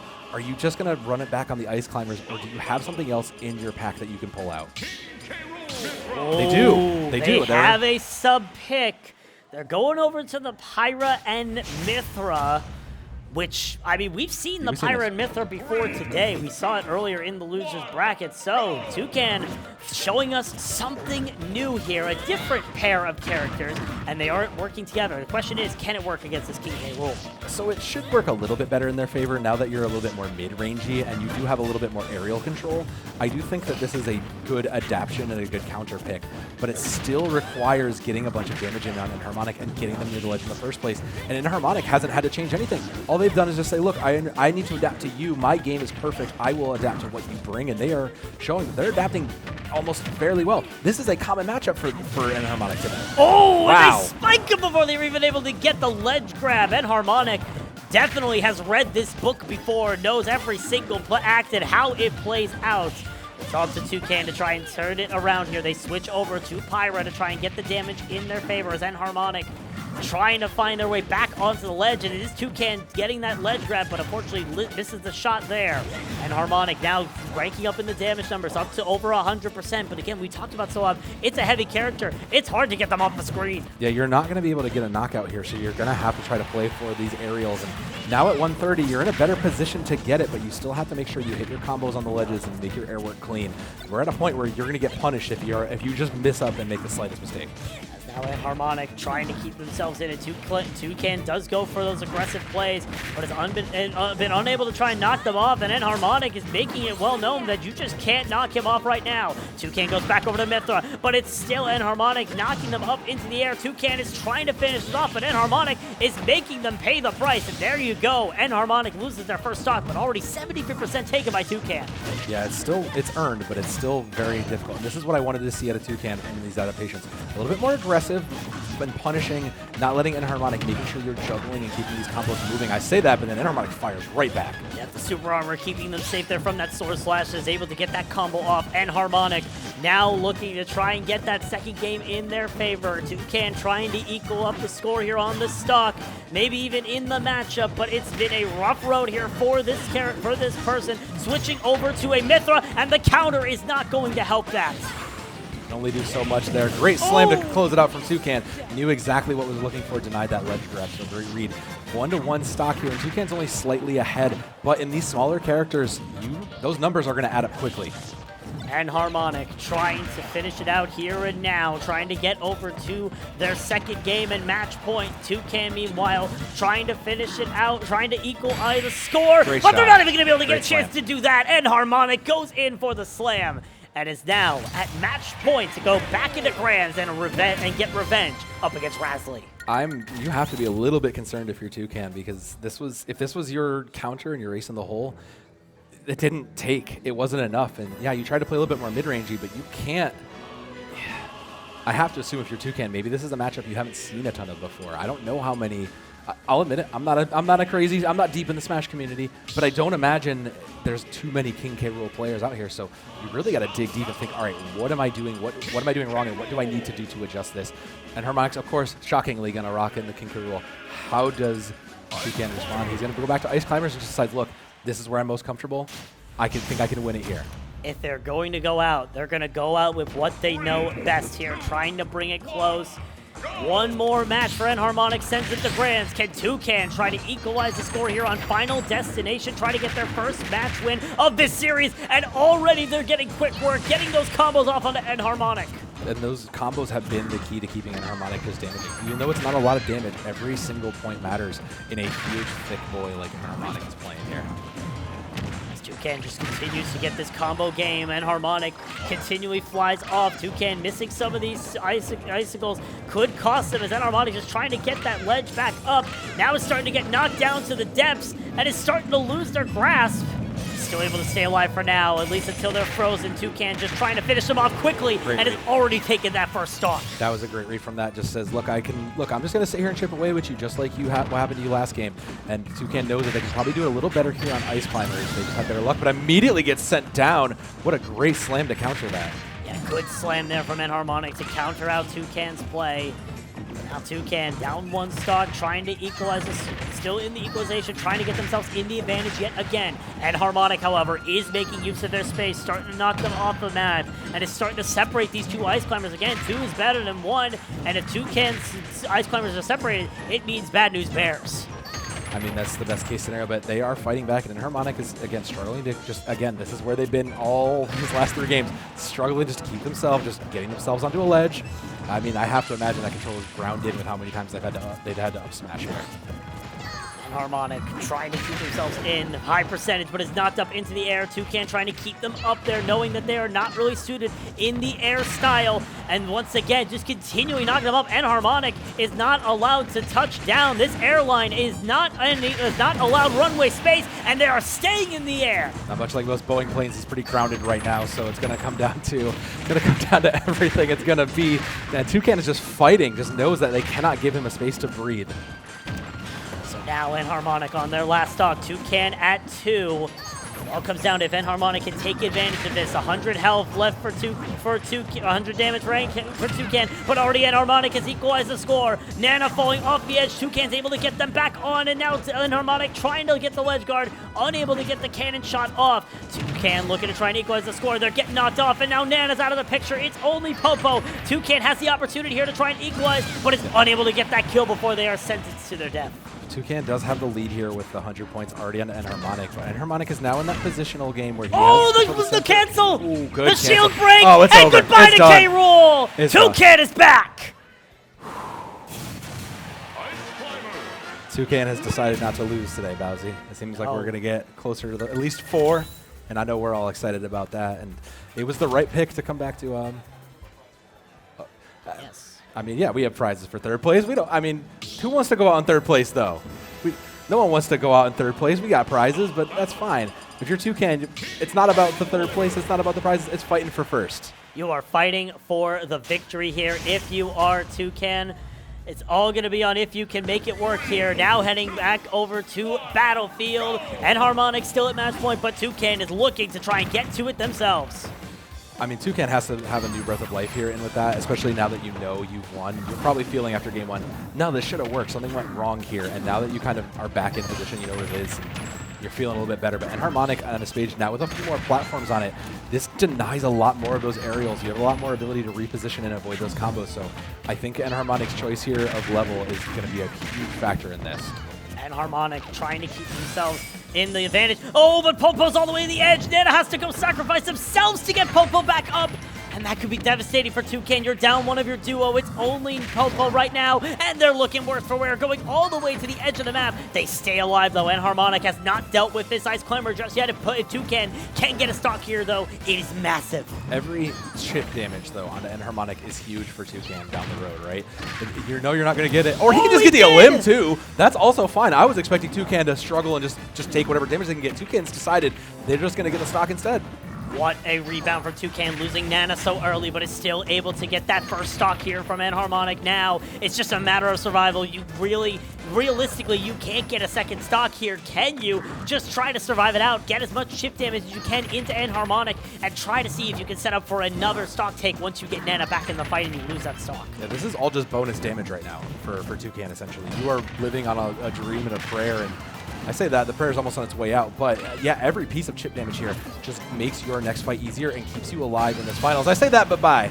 Yep, shot out of a cannon all the way to the other end of the world. Toucan now loses their first stock, but Harmonic is still keeping this content, sending them down. Harmonic are barely able to keep themselves alive. Toucan trying to send the message as early as possible that they are here to play. Harmonic looking to try and get this advantage back in their favor, but the percentage does not speak volumes, as it's still Toucan just trying to equalize here in this scoreline. It's back and forth. Toucan looking to just close the distance, but Harmonic sees it coming and is taking that close range to their benefit. I mean, and Harmonic now is struggling, just trying to get any amount of chip damage in. You can see them trying to fire off the gun in the crown a little bit more, trying to get any sort of ranged advantage they can. They know that they're losing the close range fights now, so they're trying to just get whatever advantages they can to get some damage in before they go in for the smash. Harmonic, 156, Toucan 98, Harmonic sent to the left, Toucan sent to the right, but it's still both of them on the stage, alive and kicking, Harmonic looking to try and finish it off, but they try to go for the cannon shot, and Toucan gets them with the flank. Toucan now one away from securing match point. Still sitting out at 100 though, so this is still a little bit back and forth. Going to be able to send that cannon out, but it's again, this is you're fighting on bonus time. You almost expect this to be 1-1. So every bit of chip damage to make your next stock easier is just the advantage for Toucan. Toucan looking for everything here, has that bonus stock, can make use of it as much as possible, and Harmonic knows how much pressure they're under, and now Nana's out of the picture. A shield break, it seemed, that got him out, trying to get rid of Popo as well to try and equalize the stock line. But still, Toucan is alive, keeps Popo up on the field, one Ice Climber to the name. Can they take this final stock off of Enharmonic, or will they have to wait until their stock is taken first? Well, there's your answer. There's your answer. There it is. But that's a huge gain for Toucan right there. 81 is basically half of Enharmonic's playable life right now. So you're going to see Enharmonic probably play a little bit more passively here on these attacks.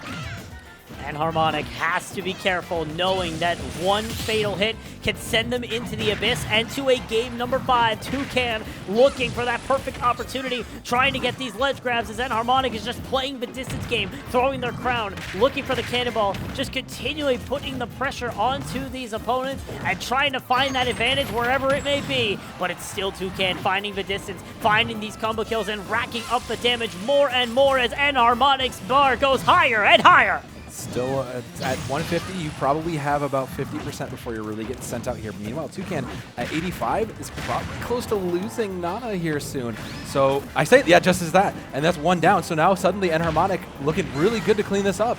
Yep, Toucan gets set up into the air. Nana and Popo definitely out of sync right now. The perfect shield onto the cannonball will keep them away from that. But now it's Popo running into the cannon, and Harmonic is bringing this back. They do not want to go to a game 5. They are sending it here, and now, no, is Popo still alive? Toucan still in it. 150 to 152. Popo has to be the only saving grace, and that's exactly what they're going to do!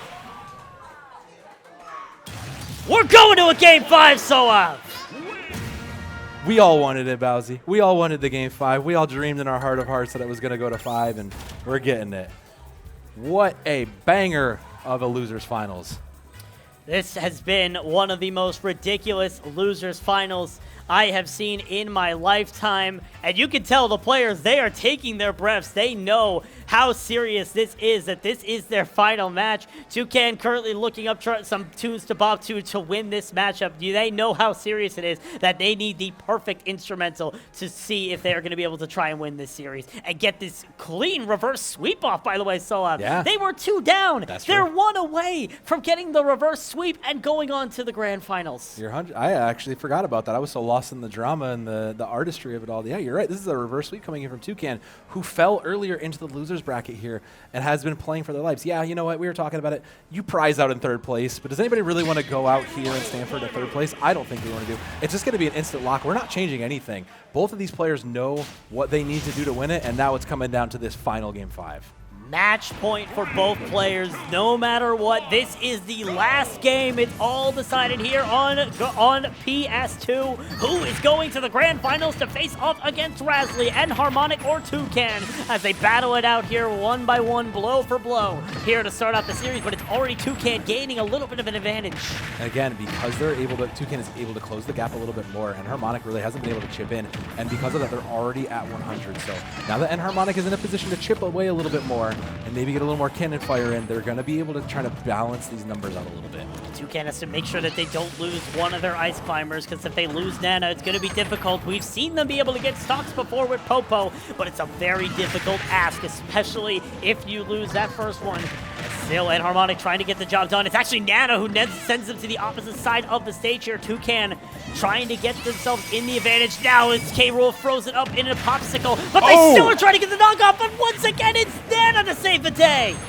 Sometimes you got to just give it up to the NPC who helps you out. It's a teamwork here for Toucan, and maybe that's where the 2 comes from after all. But Enharmonic, you know, they're already at 116 for the side of Toucan, so you have a chance to kind of balance this out a little bit, but you're taking so much chip damage here as you're just, once again, fighting for your life on these ledges. Enharmonic just trying to keep themselves alive thus far. Maybe try to find a stock onto Toucan, but once again, frozen up like a popsicle. It's Toucan who's been able to relegate this space control. The crown goes out, and Enharmonic is feeling the brunt force of it. Here you go, Your Majesty. A send off the stage.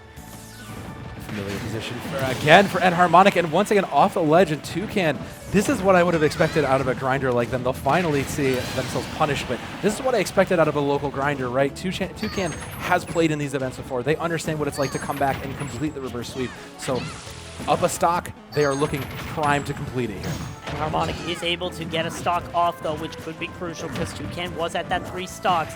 Now it's just a matter of hitting your stride, finding these moments, finding these openings to try and stop this Ice Climber duo from reigning supreme in this matchup. And Harmonic is looking for the advantage. It's so tight between them and Toucan right now, but it's still Toucan with the advantage. And then Harmonic's damage ticker, it continues to go up and up.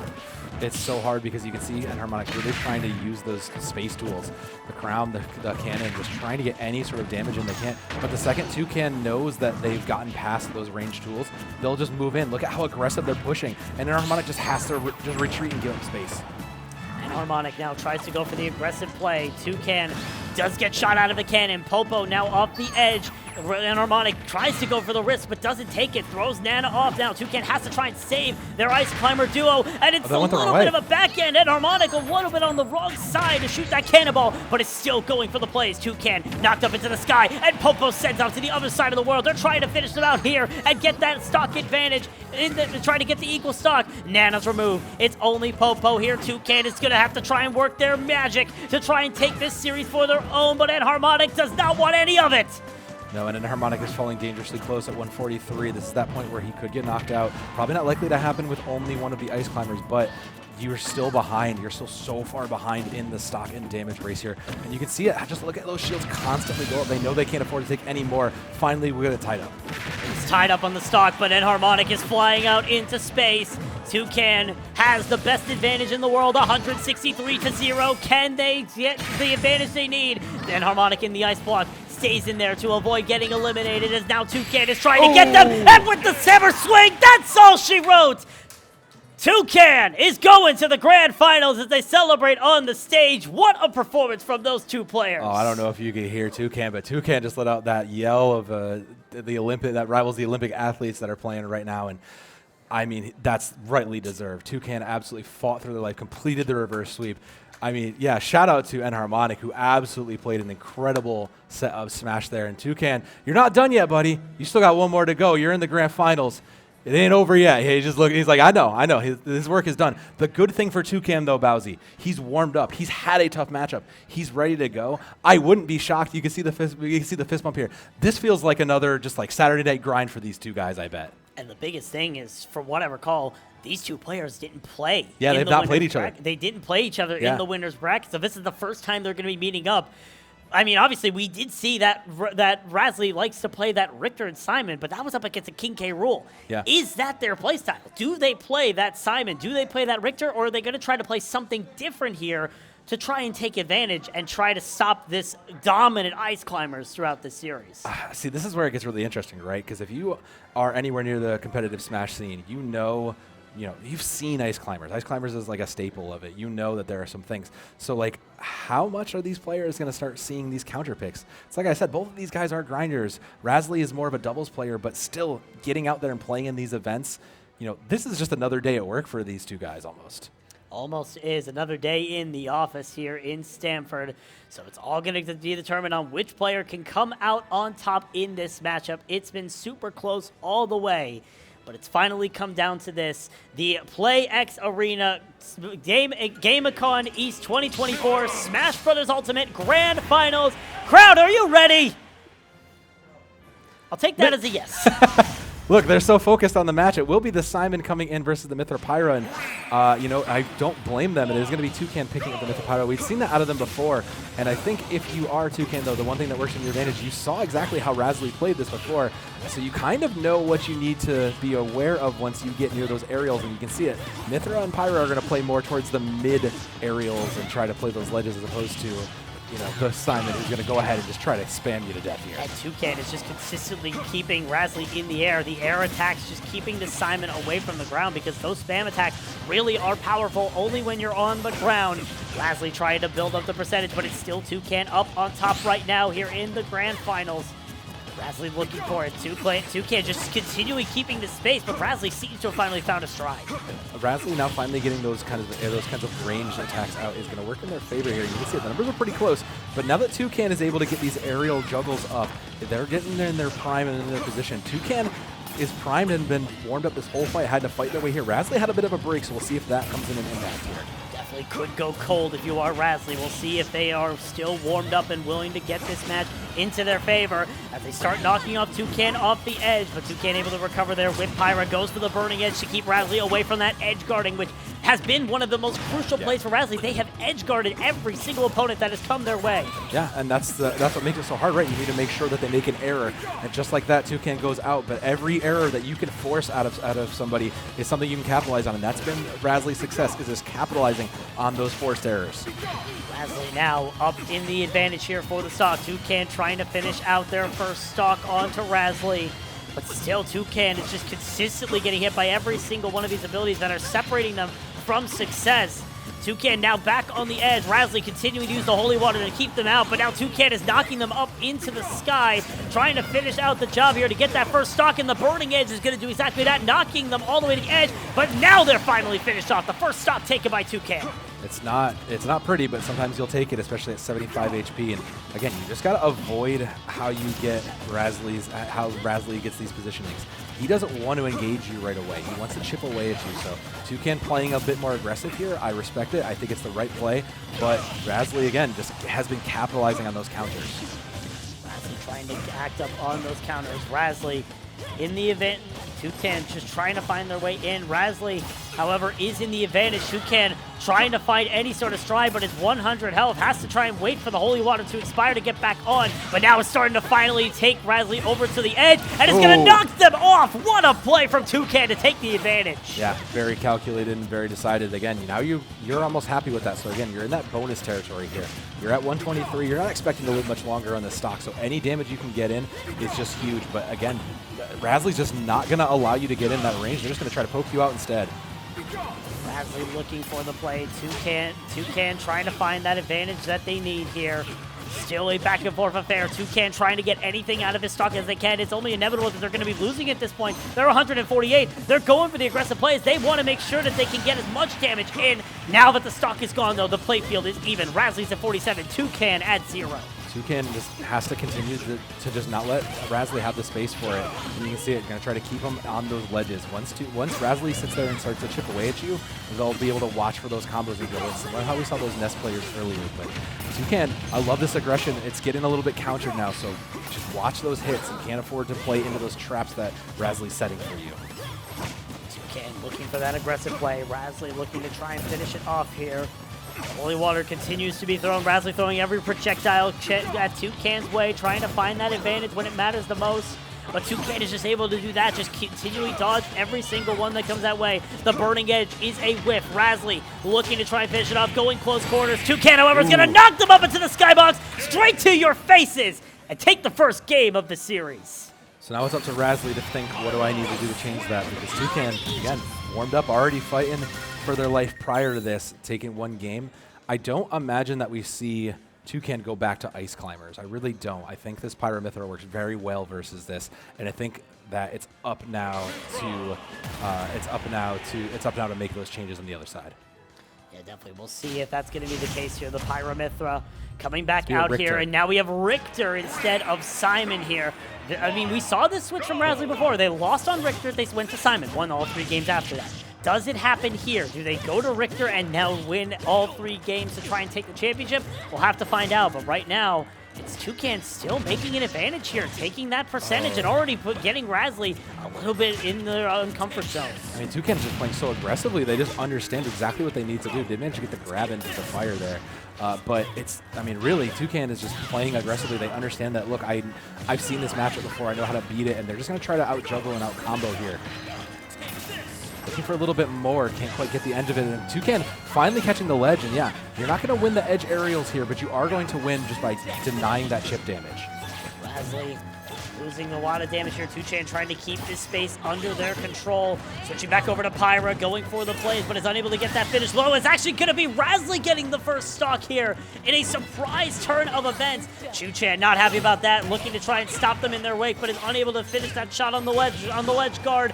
Razli still extremely high power. There goes the stock. We're back at even. Yeah, that's about to be expected. And again, it's up to Toucan to really deny the space that Razli's making with all those throwables, right? Like once you can get in and get those combos projectiling, you're in a good position. That's where Toucan's really succeeded. But Razli, you know, they're finding the counters. They're able to get their own hits in, and a great Brang there just to try to bring it out. Razli looking to try and find that advantage. Toucan putting him at the edge right now. The Holy Water from Razli still trying to make an impact. It's still a back and forth affair. Each one trading blow for blow, but it's Toucan who's starting to find a little bit of an advantage thus far, and it's trying to get Razli on the edge. I mean, those edges are where Razli really will struggle, but Razli, now that they can get that space back, they're looking pretty good. I mean, now that Razli's getting pushed to the edges now, Toucan has a moment to shine. Toucan definitely shining. Burning Edge on the edge of the stage. Razli is able to recover though, throwing every single Holy Water into Toucan's way. Gets actually the dive on from Toucan into the Holy Water. Toucan trying to get any sort of finishing blow, but it's going to be killed out. Razli now gets into stock advantage again.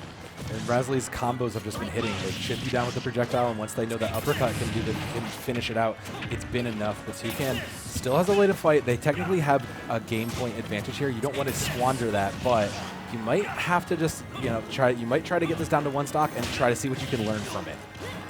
Toucan trying to get this equalizing on the stock, trying to throw this Richter at every opportunity. Razli trying to keep himself safe. The Holy Water keeping Toucan at bay for now. Now Razli just continuing to just make space, not allowing Toucan anywhere near them where Toucan wants to be right now, because they need to try and find this advantage and get that stock down. It's not going to be easy, but Razli now again just pushing in. Finally just being able to get their space back, and Toucan fighting on the edge of life. We'll get a stock, it looks like. It should be able to win this edge, but yeah, they'll win the edge, but it's still going to be so dangerous. I say that. They're still alive. The Prominent Revolt was not enough to get rid of this Richter. Richter is still alive and kicking, throwing Pyra off the edge. Toucan trying to get back up, though. It's do exactly that, but Razli now in dangerous territory. They need to try to find their way through, and that's exactly what they do to tie up the series. Yeah, and it was only a matter of time. 178 for the Richter there is huge, and you questioned, is it going to be just a change of Belmont to give him enough? And I mean, yeah, it was for now. We'll have to see as we go into game 2, tied up 1-1 here. It'll be a map swap, and we'll see what kind of characters. I mean, these guys don't look stressed at all. These guys just look like it's just another local for them almost. Almost is, as they're both playing their hearts out thus far. It's going to be interesting to see if they can keep this up here. We still have that Richter and Pyra myth right here from these two players, so we'll see if Toucan is able to make this Pyra myth continue to work here.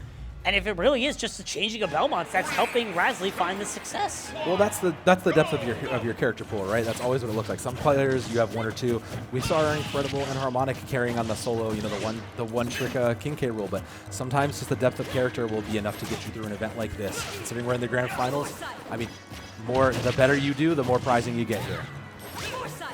Toucan now 2 foresights in a row, trying to take advantage of Razli's aggression here.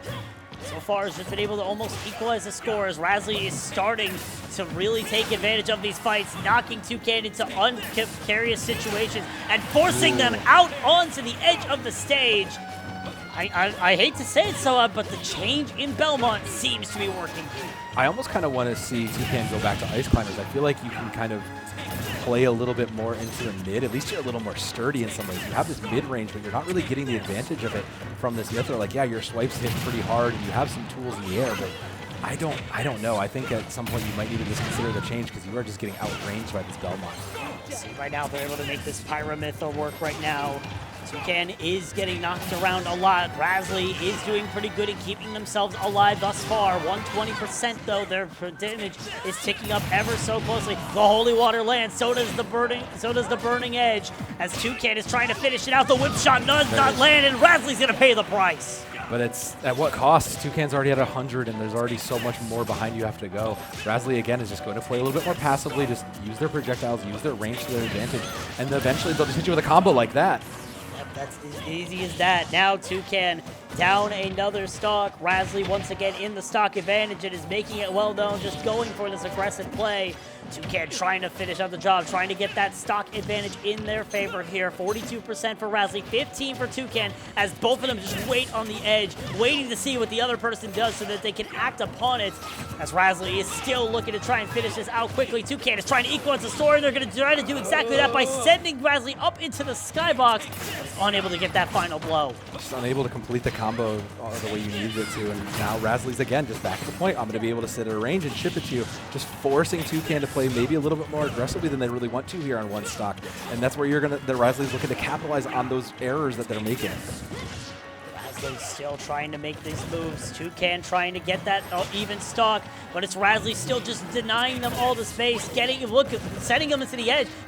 Is Toucan getting that foresight, but still Razzly has their number, it seems, just continually knocking them in an unprecarious situation. Toucan, however, sends it to the edge, misses that critical sword strike that could determine the game, and that's exactly what it does. Match point, championship point for Razzly. And Razzly has been a dominant force. We're finally getting to see them on stream, but they won all the way through. Mind you, Razzly is coming from our winner's side, and I mean, it shows, right? These Belmont combos have just been so strong, even beating these incredibly strong players before them. It's really tough. I think if you're Toucan, it's up to you to kind of figure out, what do I have in my toolbox? Is it back to Ice Climbers here? You're going to get map choice, but what do you do? Because clearly your Mithra Pyra mid-range combo hasn't worked out in your favor. It's definitely been a rough road here for Toucan. They won that first game with Pyra Mithra. They were unable to make it work on the last two, but they're going to stick with it here as we head over to our fourth game of this series. Match points, championship point for Razzly. Toucan trying to take it back into their favor, as already a perfect shield earlier from Toucan, knowing that Razzly would go for that aggressive starting play. Yeah, Razzly has been aggressive at the starts, and then they only start to back it off when they know that they don't really have the ground to stand on, per se. And they know they can kind of sit back and play that. But I love this aggression from Toucan, just deciding, look, I know you're going to try to just out-projectile me. I'm going to stay in your face, and it's the right decision. Toucan is going to switch it over to Pyra now with Razzly at 54%. But the Holy Water's just keeping them at bay on the ledge here of Smashville. Razzly still just continually keeping Toucan out of their sight, out of their mind, as they're just consistently keeping them any sort of space. But now Toucan starting to get in their head, the foresight keeping them, and gets the backstab onto Razzly to try and keep this score even so far. Now Pyra coming back out here for Toucan, knocking Razzly up into the sky. It's not a kill at the top, but still they're trying to get it done quickly, and it's exactly what they do. Yeah, Toucan's just realized, look, I can use this middle platform to give myself the advantage. As long as I'm not near a ledge, I'm not going to lose. And this is similar to what we had seen earlier in the day, where if you just end up near a ledge near this Richter or this Belmont, he will just punish you for it. So I really respect Toucan just pushing the tempo like this and keeping the game in their control. Toucan wants to control this game. They want to find that advantage. Unfortunately, Razzly starting to take that control away by knocking them off the stage. The Burning Edge, however, is going to deny that ledge camping that Razzly is so accustomed to, but the axe is going to cut Toucan's life short and even up the stocks. Chopped him in half there as we're back to 2 stock. Razzly, though, it is down to 75, so again, it's up to Toucan now to turn up the heat and put the pressure on. They can't afford to get a little too aggressive, though, because I mean, it's up to Razzly will punish you. Those uppercuts have been dangerous, but they can't afford to let Razzly just keep throwing these projectiles and keep setting themselves up for this ledge success. Saving the foresight yet again from Toucan to go into the back of Razzly to continue peppering in the damage, as they're starting to get them a little bit juggled up here, trying to get that top platform to their advantage, knowing, again, you mentioned how powerful that top platform is here for Pyra and Mithra, and how Toucan is trying to take as much advantage of it as possible, knowing that Razzly does not want to be there. It doesn't even matter. They don't even need the top platform. No, they're not going to win based on getting an edge or getting an off ring here. They're just going to win by playing this center and just trying to get the knockout. That's the safest way for them, and they have that safety of the upper platform to help kind of avoid a lot of these projectiles. It really forces Razzly to kind of position differently to get these projectiles to hit the ledges like they want. Razzly now, 0 damage, trying to get the advantage of Toucan, who is very close to getting their second stock eliminated here. But It's still been a back and forth. Toucan has not been taking this aggressive. They've been playing very passive here, waiting for Razlie to make a mistake so that they can profit off of it. Razlie, however, has just been able to keep finding these openings here. This Burning Edge is going to deny all that space that Razlie was hoping to try and take with that ledge guard, and now Toucan's going in for the aggression. I mean, that's the way they've gotten them this far, right? That aggression and that has worked for them up until now. Now it's one stock and Razlie only up 32 damage. If Toucan can make this aggression and just keep this pressure on, they can close this out and make us go to 5. It's all on Toucan right now.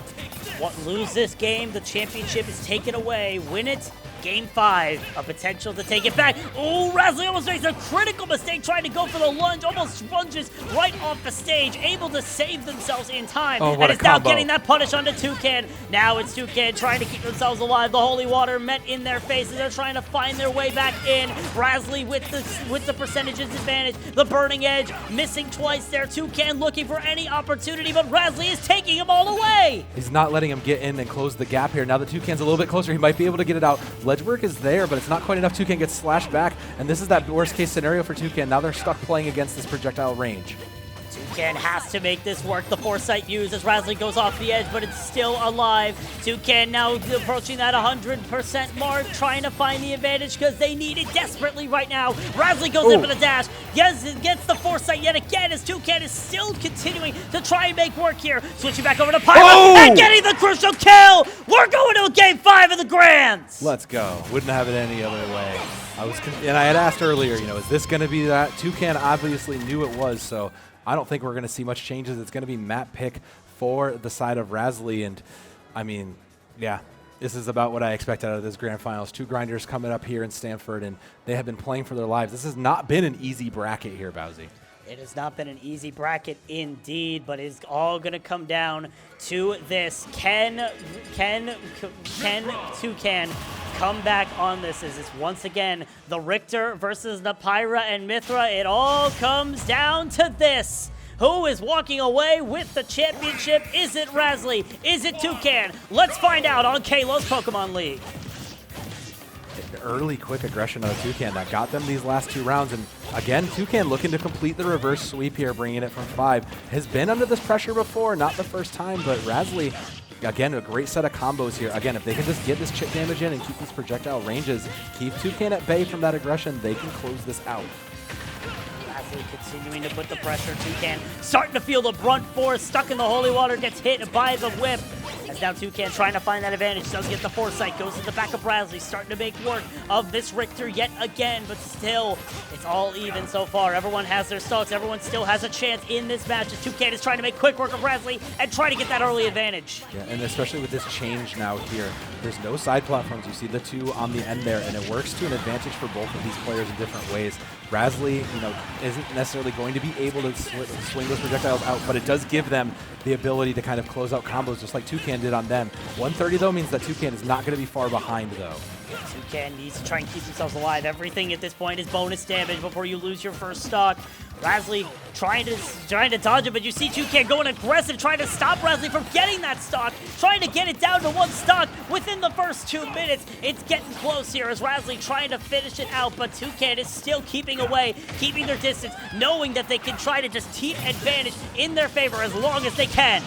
The other part to this stage really quickly is that you can see it. Toucan now has a little bit more space to play with on these edges. It's denying a lot of that edge control that Raslie's good at. And Toucan, on the meanwhile, well, there's not as much safety in the center as they're used to.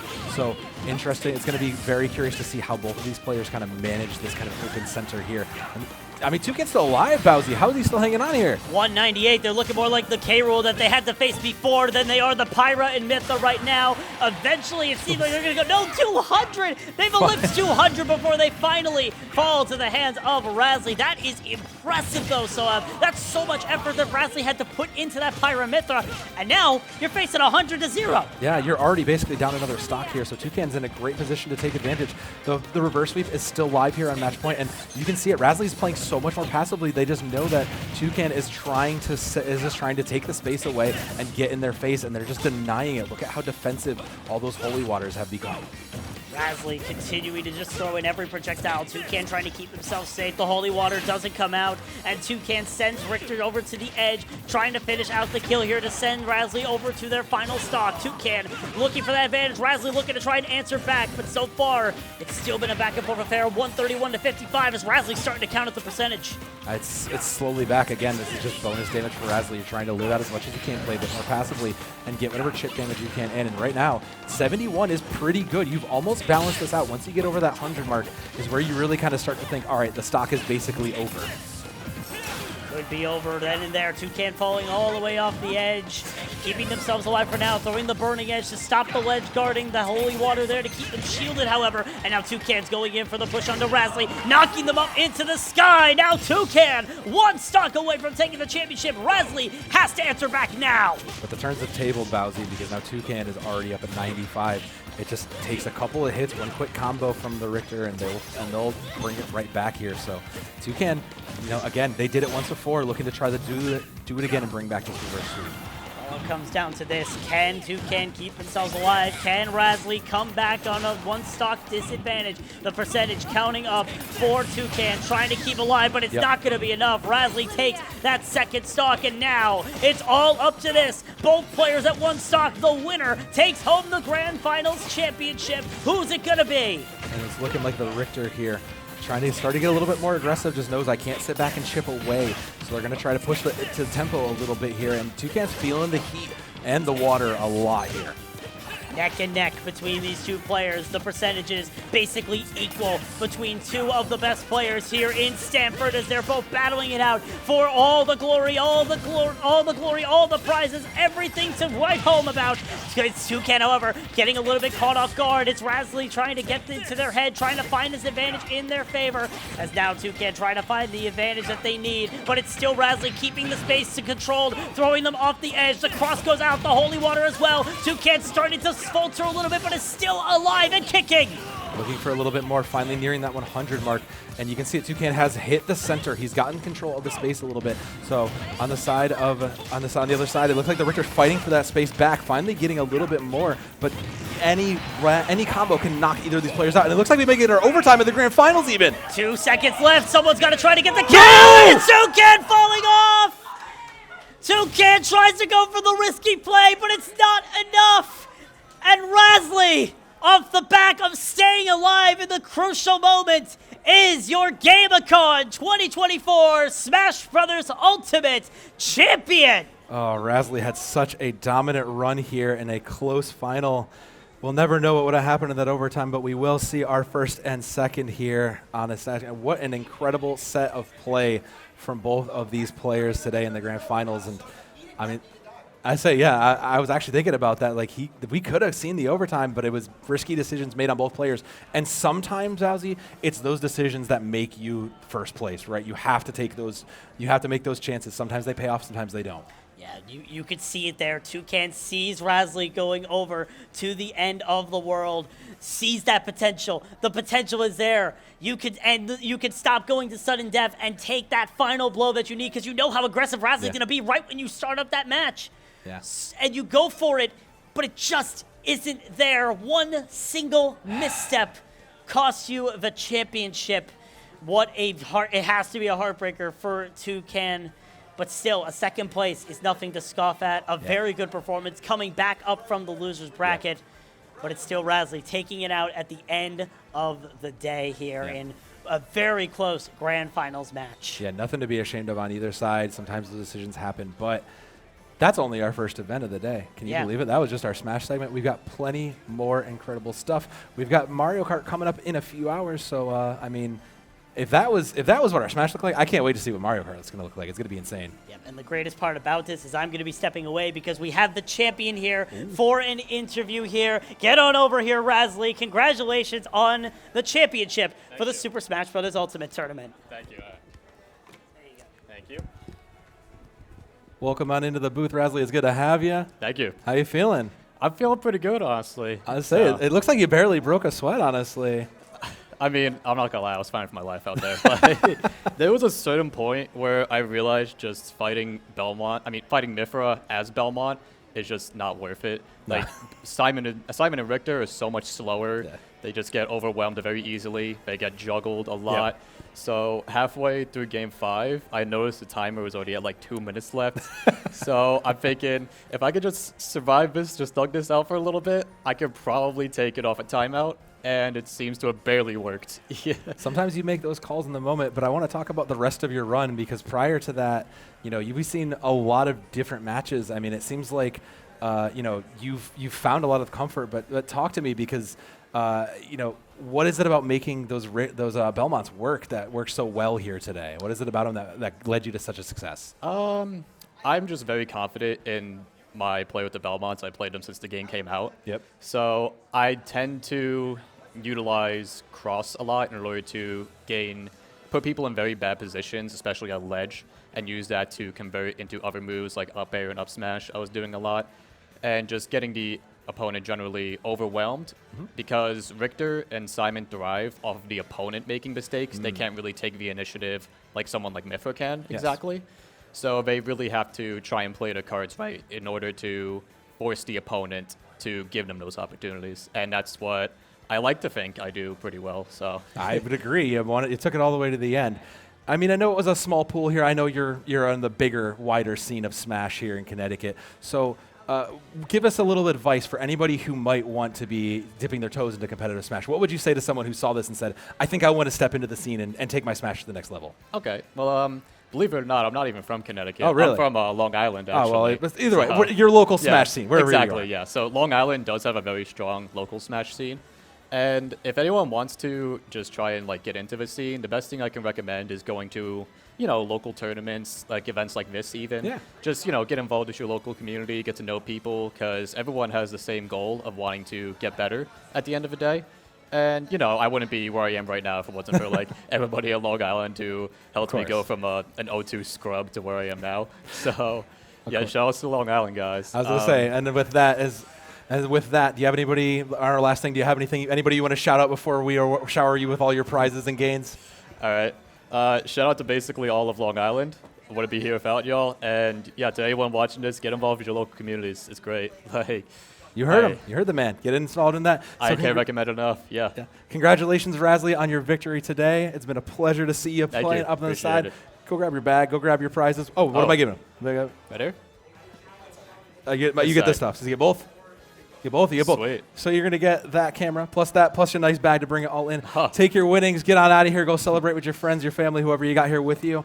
And, I mean, congratulations on your great win today. Thank you. I really appreciate it. I needed a new keyboard anyway, so this is perfect. Perfect, yeah. Look, you might as well come out. You'll never know what's going to happen when you join your gaming communities. Exactly. Yeah, that's a brand new one. Like, I didn't come out here expecting to win, but here I am. Yeah. So Thank you, Razley. I'm going to take that, and I'll let you get on out of here. I'll bring my boy Bowsy back. Thank you, guys.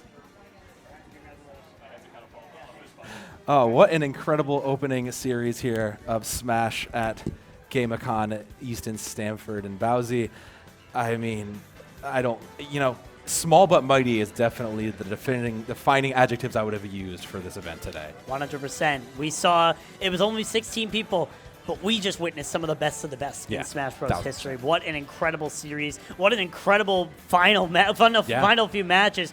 Most of them all going all the way. And at the end of the day, it ended in a weird way. But you know what? That's Smash Brothers. Anything can happen, and that's exactly what happened. You're all right. And that's unfortunately all of the Smash we've got today here from GameACon, but that's not all of the events. Later on, we got our Mario Kart free-for-all, and I know we've been looking at the list. I know personally for you, that's going to be an exciting one. So there is going to be another stream coming back later. So just plenty more incredible action coming. Hang tight. Go get a break. Go have a break. Grab some water. Grab some food. And there's going to be some more incredible events here from GameACon coming at you real soon. Yeah, definitely. You do not want to miss the Mario Kart 8 Deluxe free-for-all happening later today. Stay tuned if you haven't already. We'll be back here with more action from GameACon East 2024 and the PlayEX Arena.